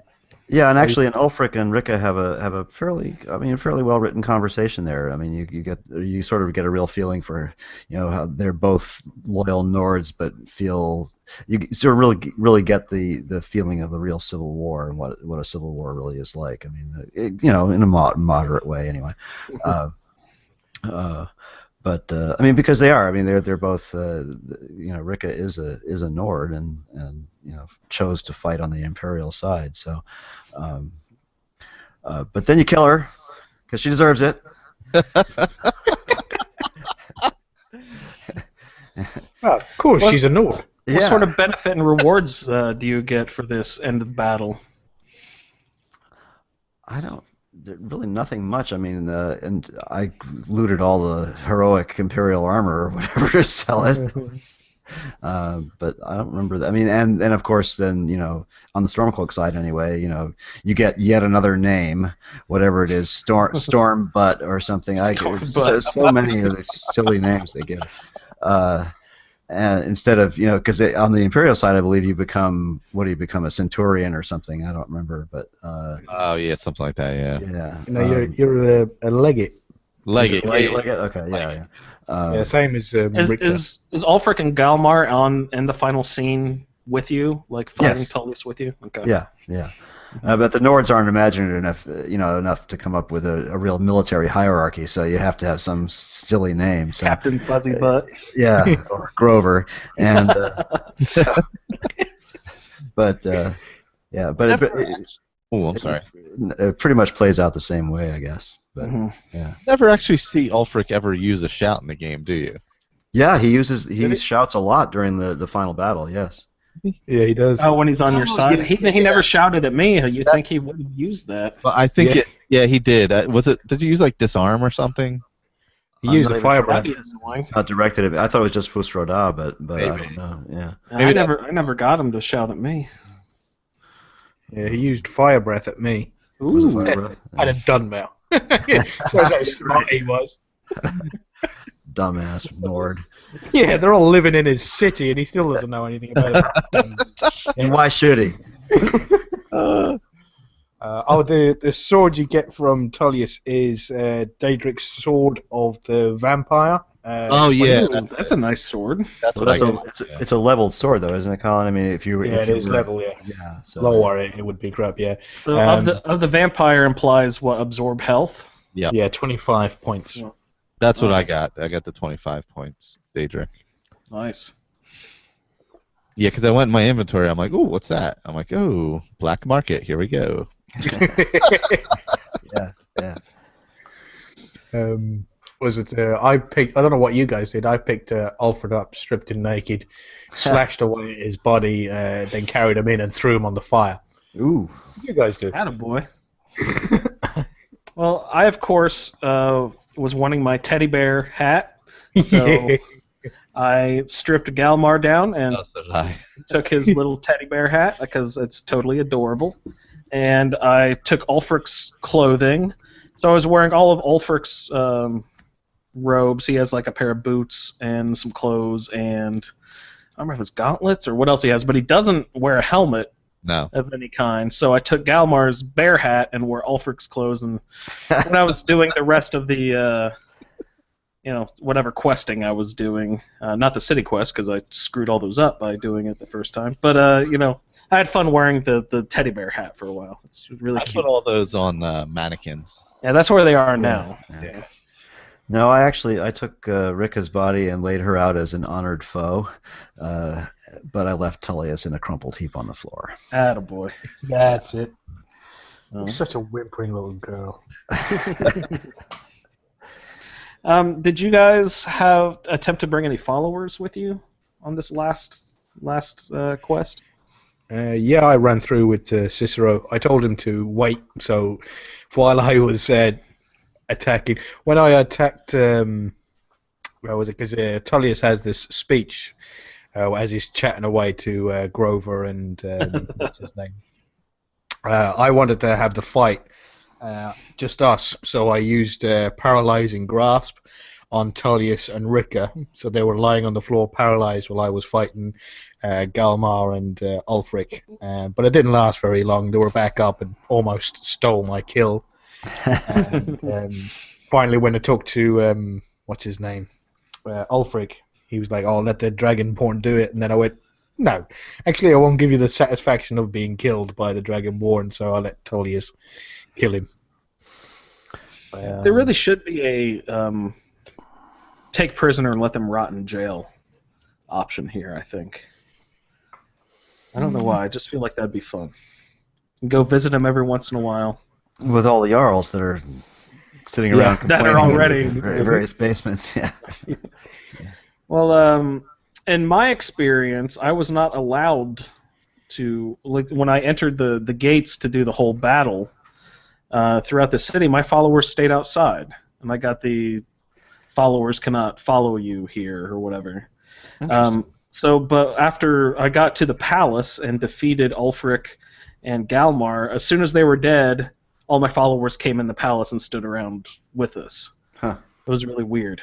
I didn't know if anyone else had that experience or not. But after you kill Ulfric and Galmar, at least on the Imperial side, a new Jarl will be introduced. His name is Jarl Brunwulf Freewinter. And he will allow you to buy property in the city, and if you help some people around Eastmarch, he will allow you to become his Thane, and you can buy harem and get the housecarl named Calder, and you also get the Axe of Eastmarch. I don't know if that does anything special or not. It changes, it's leveled. The one I got was glass battle axe of absorbed stamina, I think. Yeah. Basically nets you a few hundred septim. Yeah. And what? How about the Stormcloak side? They keep their what's her name? Elisif? Elisif, yeah. There's some interesting dialogue. They allow her to stay, right? Yeah, there's some interesting dialogue between Galmar and Ulfric, and where Ulfric demurs in taking the role of High King in deference to the moot, but then he and Galmar have a private little conversation about how it's all a foregone conclusion and it's just formalities, and they know what's going to happen, and these are a bunch of and then they allow Elisif. I forget exactly what the dialogue is, but Ulfric makes some rather snarky comments to Elisif, and then asks her if she wants to remain as the Jarl, or implies that she should or something, and she of course pipes up and says, "Yes, I'll stay," and he says, "Okay." But you have to be a true Nord now or something, right? Yeah, but basically the way the writers played it out, if you listen to the whole conversation between Ulfric and Galmar and all of the comments he makes, you realize what a shit he is. Racist asshole. I feel kind of bad about siding with him, but yeah. Speaking of which, I just thought the other day when I was putting my notes together that they kept referring to a section of Windhelm called the Grey District. The Grey Quarter, yeah. The Grey Quarter, yeah, and it just so happens that that's where all the gray-skinned Dunmer live. I just thought, man, that's like if Philadelphia just had the Blackie section of town or something like that. It's just. Well, that's the whole point. It's so horrible. Yeah. Yep. I never even thought of that. It was like the Grey District. Are you for real? Yes, he is. That's why he's dead. Ghetto. That's why he's being cooked on the fire. Yes. Put him on the spit. Spit roast him. Yeah, because I think I only played through the Stormcloak end the first time I did the Civil War quest. Because I was like, because in the beginning you're like, these guys, they're the poor empire, or the evil empires just putting them down and blah blah blah. And then you get to the end and you're like, whoa, what? Yeah. My first play through the Civil War, that's why I did Imperial this time, was because I sided with the Stormcloaks the first playthrough, and I was just appalled by midway through the playthrough. Like, holy crap! Am I really fighting for these guys? All of a sudden you're going along, and then all of a sudden you're like in some like nationalist party, and you're like, whoa, what happened here? Where did I end up? Yeah, I had a few instances of that. I walked into the inn at in Winterhold, not Winterhold, in Windhelm, and the woman behind the counter says, shouldn't you be somewhere else?" Yeah. She's a real. Like, oh, okay. She's a real piece of work, that one. Elda something down or something. Whatever. Yeah. So I said, can I have a room, please? Yeah, okay. I'll show you to your room, and then close the door and promptly chopped her head off. Yep. I killed her before, too. And then I couldn't sleep in the bed. Oh, no. I paid her the 10 septims, killed her, nobody saw me, but I couldn't sleep in the bed. I was like, God damn it. So I had to walk out and go somewhere else to get some sleep. And then after the Civil War had ended, and I was doing some of the other quests, and this was before I bought her Yim, I walked in, and you know the guy who chops the wood? Oh, yeah. Name? Oh, yeah, over by the market there, yeah. You gotta chop the big pieces, you know. Yeah. Gotta get the little pieces too, yeah. He takes over the inn, and you go up to him. Yeah. So I walk up and go, "Hey, can I have a room?" And he goes, "When I'm chopping wood, I imagine it's an Imperial's head." "I'd like a room, please." I walk back in, close the door, chop his head off, and then now nobody. I can never sleep in the inn again. I can't buy any food because there's nobody in there working. Oh dear. Well, at least you have a home there in town. Yeah, it's lucky I got her in because otherwise I'd have nowhere to sleep in Windhelm. Nils, that's his name, Nils. Yeah.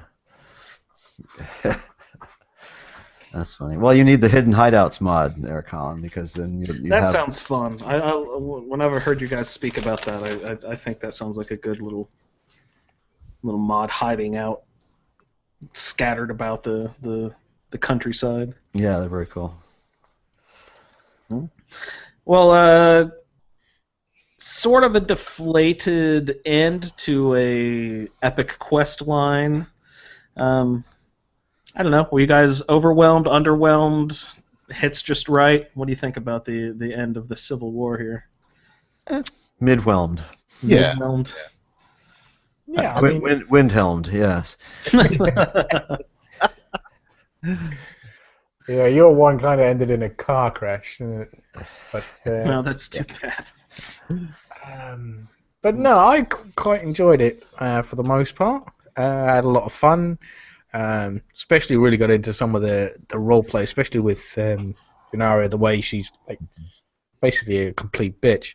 But no, I kind of like it. You know, the reasons why, sort of like, you know, the Imperials were doing what they were doing, and the Stormcloaks, how she would, like, you know, Imperials were saying, like, you know, all these Nords are racist, and she was like 10 times worse than they are, especially against Argonians and Khajiit, and she wasn't really there to side with the Imperials. She was, like, you know, showing them off as, like, you know, you think you're superior. No, I'm superior, and I'm going to show it to you, and sort of, like, you know, end them. And I really enjoyed that sort of, like, fact of it, of where, you know, it's somebody who's, like, she basically believed that Ulfric was acting above his station. He might have been a Jarl, but she was still above him, no matter what he was, because he was just a Nord, the way they feel about the Dunmer. Interesting. Yeah, I think it's one of the better of the big quests. I wouldn't put it at, like, the top with, like, I don't know, I think the Thieves Guild and Dark Brotherhood are a little better than it, but I would say it's on par with the Companions, if not a little better. Yeah, I'll go along with that. Interesting. Yeah. I'm still a sucker for the Dragonborn DLC. I do like that. I really like that one a lot. But, yeah, Civil War was fun. I had a good time with my character this time, but I think just because I was playing at a higher difficulty level than I usually do, my character leveled up pretty quickly. So I'm about level 60 now, I believe, and I did that all in just one season in the 6 episodes we recorded for season 3 for the Civil War. My last character, who I'm blanking on the name for some reason, but the last character I played was Season 1 and 2, which we did the Dragon quest line and the Dragonborn quest line up in Solstheim. I still didn't get to a higher level, as high of a level as I am now with my Geldir Borwin, because my difficulty level was a lot lower. So there's another tip. I assume that's pretty obvious for most people out there, but I didn't think it would have that much of an effect, that I leveled up faster in 6 episodes and got higher level than I did in 12 episodes with my last character. So if you would like to level up quickly, just bump it up to Master or Legendary, and you'll die a lot more frequently, but you'll level up a lot faster. Yeah, I guess that's true. It was Mania Ababna, by the way. Mania Ababna, thank you. Yeah. You're welcome. Yeah, I don't usually play on Master, so I played a lot of the Civil War on Master, but I still didn't level up that fast. Well, you also had a hiccup in the beginning where you had to start over or something, right? No, Colin Yes, did I that, did. right? No, Both I of you had to start over at some point. Yeah, no, I was just to be a dick because I got to like level 20 and then I didn't like where the character was going, so then I just restarted. Yeah. No, I didn't have any problem. I was just being an asshole.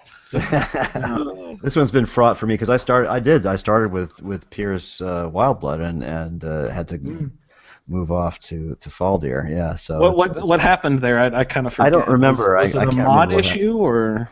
Probably. I don't remember. No, actually, I think with Piers it was just it wasn't going where I wanted it to go, and so I restarted with Faldir. Uh-huh.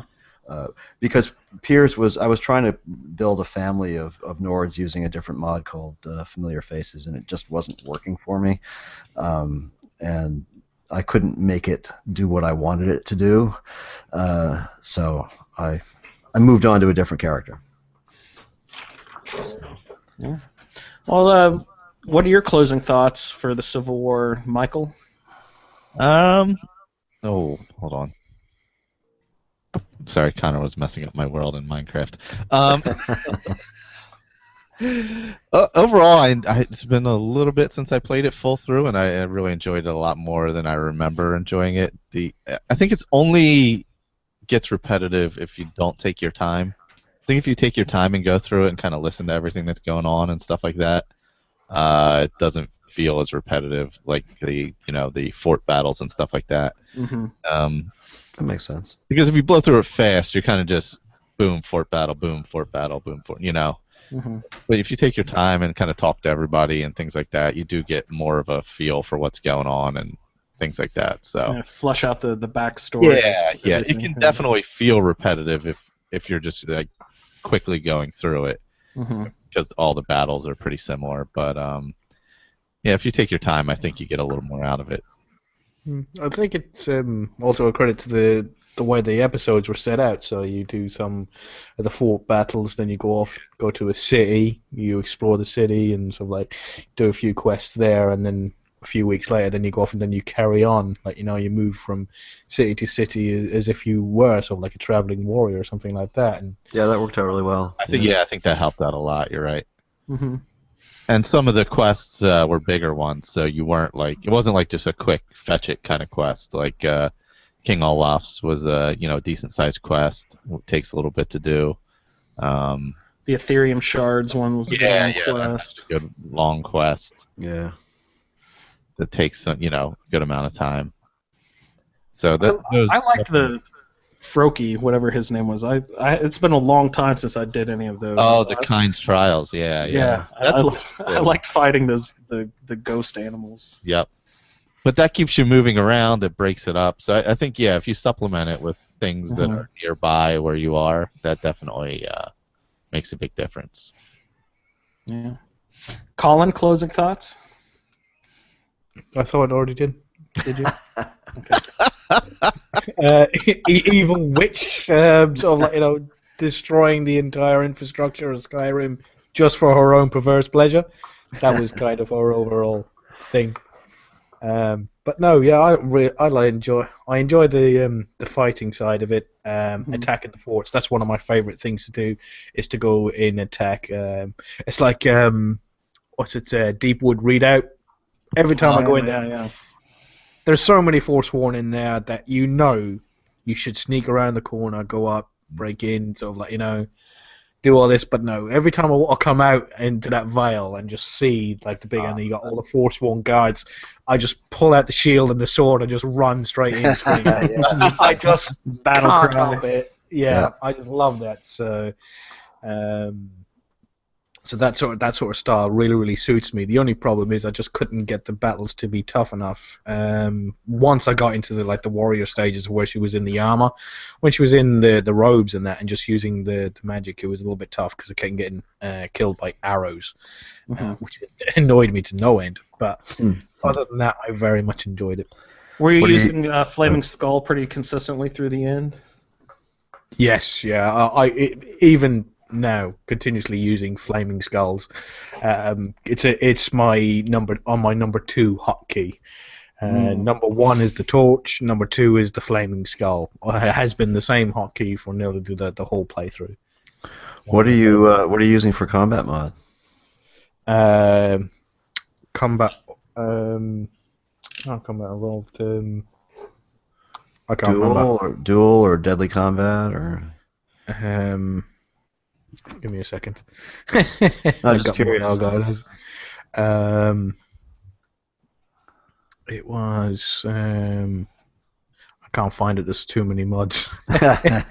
Deadly combat. There we go. Deadly combat. Yeah, that's. I use that a lot. I'm gonna have to add an extra one, maybe combat evolved or something like that. Yeah, that integrates pretty well. The other one, dual, doesn't interact well with deadly combat, but combat evolved does. You can also try Revenge of the Enemies. That's another one that makes it hard. Yeah, I think I have that one. Revenge of the Enemies. I think I have. It's in there somewhere. There's just too many mods to be able to go through looking through all of them. Yeah. Well, no, I don't have any more closing thoughts either. Just except that the true sons of Skyrim have prevailed.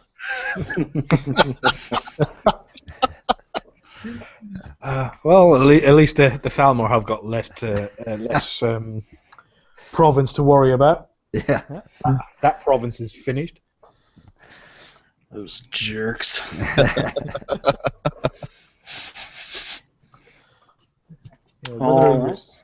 Whichever side you're on, you always know you're going to be killing those bastards in the end. Yeah, that's true. Yeah.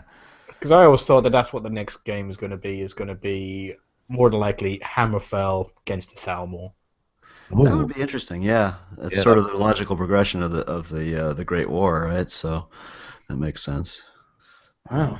But I think the Dwemer have to play in there somewhere too. They have to bring the Dwemer back. They hinted so much this time. You would hope they would expand on it even more. Yeah, I hope so. Or they could screw you, Victor, and bring the alien back. That would be fine with me. I don't care. You know what they have to do? They have to make the player the PC motion. They have to fix that. It sucks. It's terrible. Jumping, over rocks and things, it's just horrible. Really? Oh my God, it's terrible. It's probably the single worst aspect of the player control in the game. I'm not even talking parkour. Nothing quite so complicated. Anyway, I'll shut up about that. I want them to fix the lockpicking back to Oblivion style. Really? Oh, are you fucking nuts? Oh my God. I hate that crap. Bounce the damn pin one more time, motherfucker. Yeah, jeez. I actually got really good at it. But I have to be in a groove. Yeah. I don't think I successfully picked a lock one. I haven't played much of Oblivion, less than an hour probably, but the few times I tried to pick lock, I'm like, what is happening? I don't even understand what the mechanics is trying to do. If you get it down, it can be easy. Like, not easy, but if you get it down, you can get in a rhythm and kind of hit it. But man, if you don't, once you get out of a rhythm, just forget it. Just give up. Just get the spells to open the locks. That's it. Yeah. One of the mods we're trying out for the modcast has got open lock spells in it, so... Oh, awesome. Oh, sweet. I'm loving that. Yeah. I find I get lazy in Skyrim with the lockpicking because it's too easy. It is kind of, once you get the hang of it, it's pretty easy. It's true. And then I kind of try and just blow through it, and you get so many lockpicks. I mean, you can have like 8 trillion lockpicks in your inventory, as you get higher leveled. So Yeah. not like you're ever in danger of running out. Yeah. True. Except in the beginning. Yeah. I have to buy some every once in a while in the beginning, but usually you just find enough to kind of make your playthrough. Yeah. Yep. Yeah. Until you get the skeleton key thing, and then you don't need to worry about lockpicks ever again. Yeah, that's true.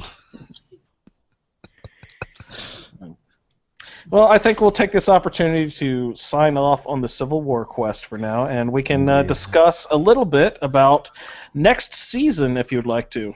And actually, before we jump into next season, a couple months ago, Michael had mentioned to me that in between seasons he would like to do maybe a special episode about what we would like to see in the future for the Elder Scrolls games, like what we would like to see improvements on, or what we'd like to see included, or So we can either do that in a separate episode, or maybe tackle that a little bit here. I haven't really taken any notes on it, so I'm not really prepared for this type of discussion.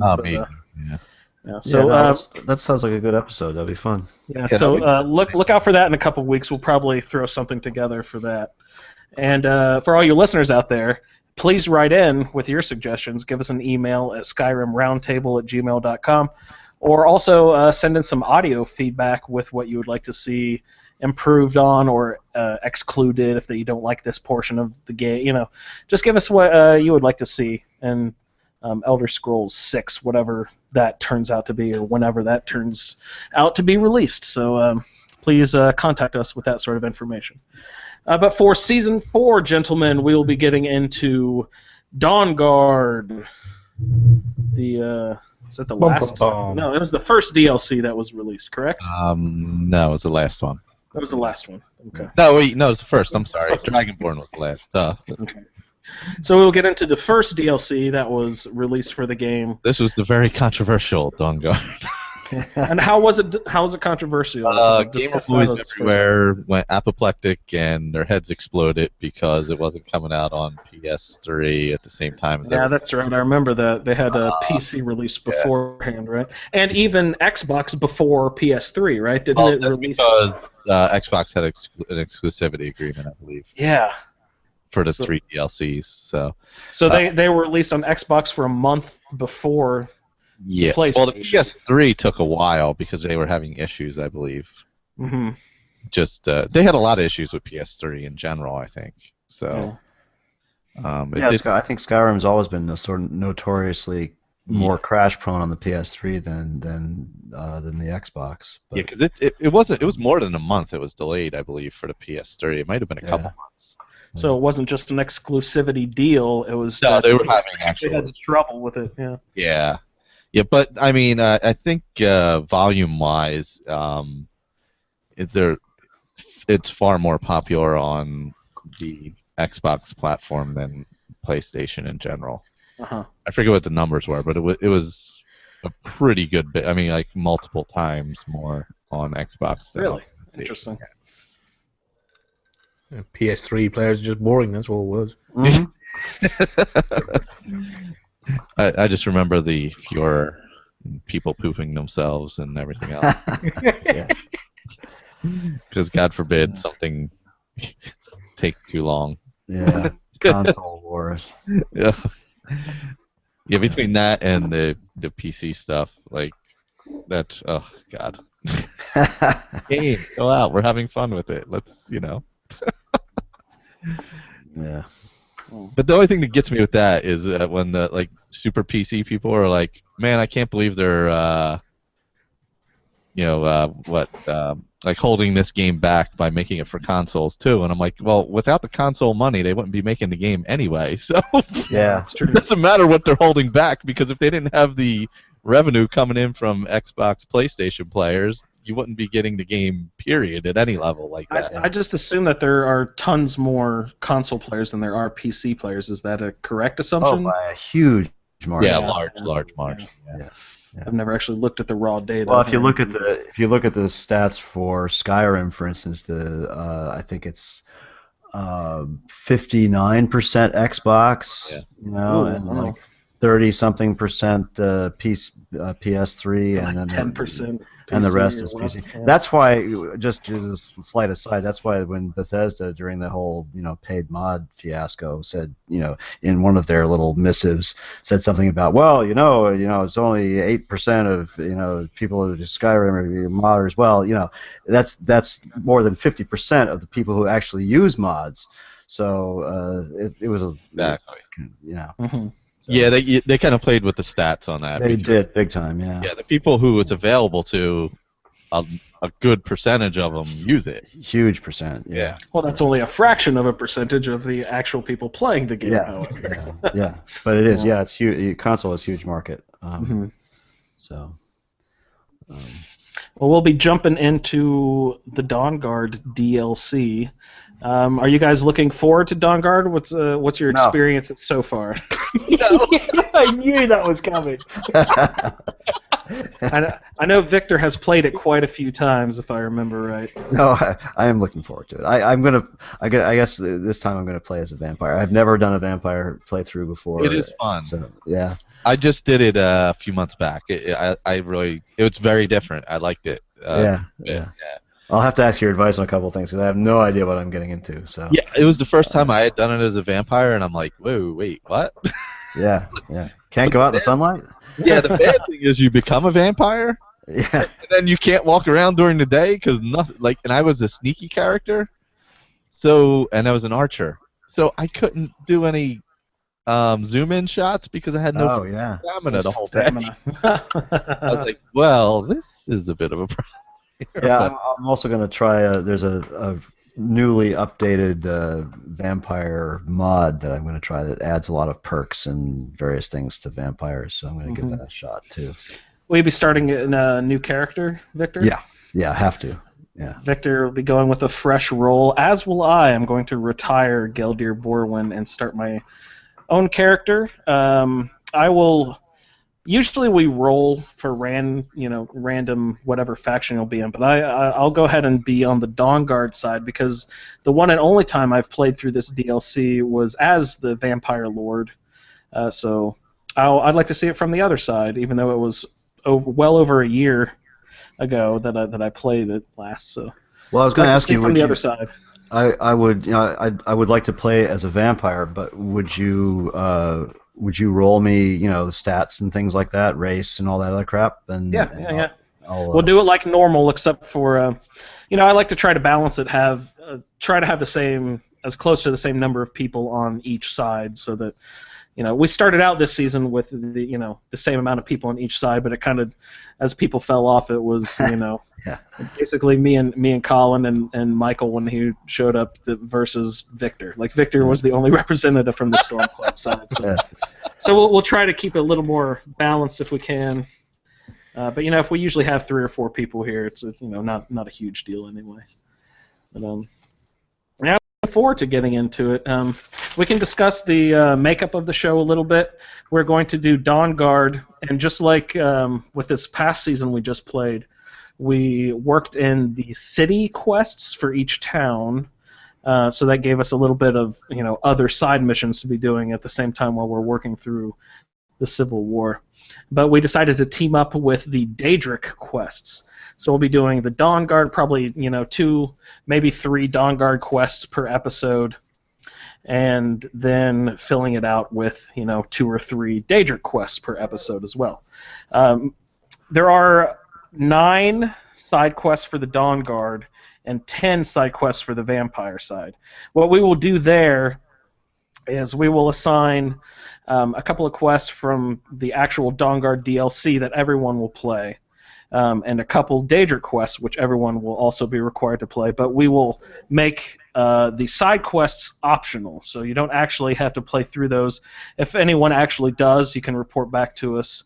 on that. But just to keep the schedule a little tighter and not have so many overwhelming episodes with 6 or 7 quests like some of this was for the Civil War, we'll have I'll list out all the episodes. We'll do 6 episodes again. But we'll have side quests tacked on the end. Like if you have extra time, you want to do more playing, we'll also work in the side quests for everyone out there. So that's how we'll do that. Does that sound good to everyone? Sure. Yep. All right. That's cool. So we'll do Dawnguard and the Daedric quests. Again, if any listeners out there would like to do a play along, we highly encourage that, so that if one of us can't make the show one week, we can have someone who can just slide in seamlessly, and you'll tell us all about your character and your adventures. But if you do decide to do a playthrough, we ask that you please send in some audio feedback so that we can include that in the show as well, because we always like hearing what everyone's adventures are out there in Skyrim land. So yeah. We'd like to encourage as many people to join up and play along as you want. And I'm not sure if anyone has any interest in this, but I was thinking of, like, we could have other people join me in this, but I was thinking about doing a live broadcast of me drawing the statistics. I didn't know we could treat it like, the NFL draft or something. Sure, why not? If anyone would want to watch that, I'm not sure that anyone would. Just me pulling names out of little bags. Well, maybe we could add that on to our discussion of ones here out of Elder Scrolls 6 or something like that. That'd be fun. Oh yeah, we could team those up together and make that one episode. That would be cool. I think I'm going to use the same character. Okay. I want to work on getting this character hundreds across the board. So nice. How many times have you done that before? Just with my first character. I also, with my first character, did that. That was the only one. It is a haul to get there. Oh, yeah. It's crazy. I did a little better this time because the combat stats I kind of balanced out. So I won't be... That's really the way to go, yeah. Like, if I'm behind on, whatever, alteration, it's not a big deal. But being behind... If you go to switch to one-handed and you're, like, 25 and you're level 70, it's like going back to kindergarten or something. Yeah. It's like, I should set it up so that, by the 6th episode is when I hit 100 and the 3 assigned attributes, but not let myself get, 10 points higher than any other field. You know what I mean? Just sort of try to... Yeah, at least the main ones anyway, yeah. Try to work through all of them at once instead of just the 3. Yeah. It's tough to keep them balanced because you always kind of fall back to what you like the most. Yeah, it's that always ends up there. But if you're doing the Dawnguard side, you should consider staying with archery. Oh, do the crossbows, yeah. Because of the crossbows, yeah. Hey, I was thinking here, guys. Of all the Daedric quests, there are 16 Daedric quests. Wow. Are there ones that we cannot access because they are tied into either the Civil War or the Dragon Quest or something like that? Like, for example, the Hermaeus Mora Daedric quest is called Discerning the Transmundane, and I definitely remember doing that during our Dragon season of you can do that. Can you do it without? Yeah, that's so you can do that with Dawnguard because you need the Dragon Scroll anyway to do Dawnguard as well. And also, you have to get those, for that. There was another. Sorry, go ahead. There is just a slight thing is when you're when you go to Septimus, if you've never even started the dragons, when you get the Elder Scroll, it says, "Oh, you got the Dragon Scroll. Go talk to Parthenex." That's what it comes up in the journal. You've never even met the bastard. So it is not locked by the Dragon Quest? No. No, because you need Elder Scrolls for Dawnguard also. So. Okay. And Nocturnal. Yeah, it's not counted in the Oblivion Walker quest line. You can do it if you want to. But is it not tied into the Thieves Guild? You'd have to do the Thieves, yeah. Okay. But it's not tied into the Oblivion Walker achievement if you want to do it. So how many do you know offhand how many are? Is it 15 then? So we just remove Nocturnal and that'll be... Yeah. Yeah. So we will remove Nocturnal. You can still do it if you get assigned Thieves Guild and you want to complete I Nocturnal. think I've already done that with this character because I did the Thieves Guild. And should I assign factions since we're already taking sides, technically factions between the Dawn Guard and the Volkihar vampires? Like, should that just be our factions for this, or should I still assign Dark Brotherhood and Bard's College, Companions, that sort of thing? Do you guys care about that this season? No, not really. Personally, no. I'd rather just stick with. Yeah, by the time you do all the hopping around in the Dawn Guard quests, I mean you're bouncing around the map quite a bit. Just okay. Yeah. So Plus, if you're role playing it, you're playing one or two characters. If you go on Dawn Guard side, then you're getting all the Daedric artifacts to hide them, like from all the bad people. If you're on the vampire side, you're hoarding them for power so you can destroy the world. So. Okay, good call. So our factions this time will just be either Dawn Guard or the Volkihar Vampire Clan. Cool. Do you guys want assigned houses again? Do you want assigned spouses? Do you want assigned Magicka, Stamina, Health? Well, Michael's already got all that stuff anyway. It'll be only you, Victor, and Juan, I think, wants a reroll. Oh, Colin, you were debating. What have you decided? I'm still undecided. I don't know what I want to do. Okay. I would like just stats and that sort of thing, skills or whatever, but not a house. I think I'll pick my own. I might use a mod. So if that's okay with you. Sorry, say that again. I was typing. Oh, I said I stats and skills, but not a house. You don't need house or followers assigned. No followers, probably not. Again, Right. I'll be playing with mods, so I'll probably grab. So we'll just do stats and no factions, and we'll go ahead and include attributes. So just stats and attributes is basically what we'll be doing this time. Yeah, something like that. And race. Race. Yeah. Sex. Yeah. Yes, please. Okay, that gives me some groundwork. That gives me some groundwork to work with here, so I can go ahead and start getting people ready. And please, all of you out there, get a hold of us at SkyrimRoundtable@gmail.com if you'd like to be involved with the process. We always seem to start out with a lot of people excited to play, but I challenge you to make it to the end of the season with us. That's always a big thing. So we'll go ahead and sign off. I appreciate everyone listening to this season of the Civil War of the Skyrim Addict Roundtable. I'd like to thank all of our listeners for tuning in.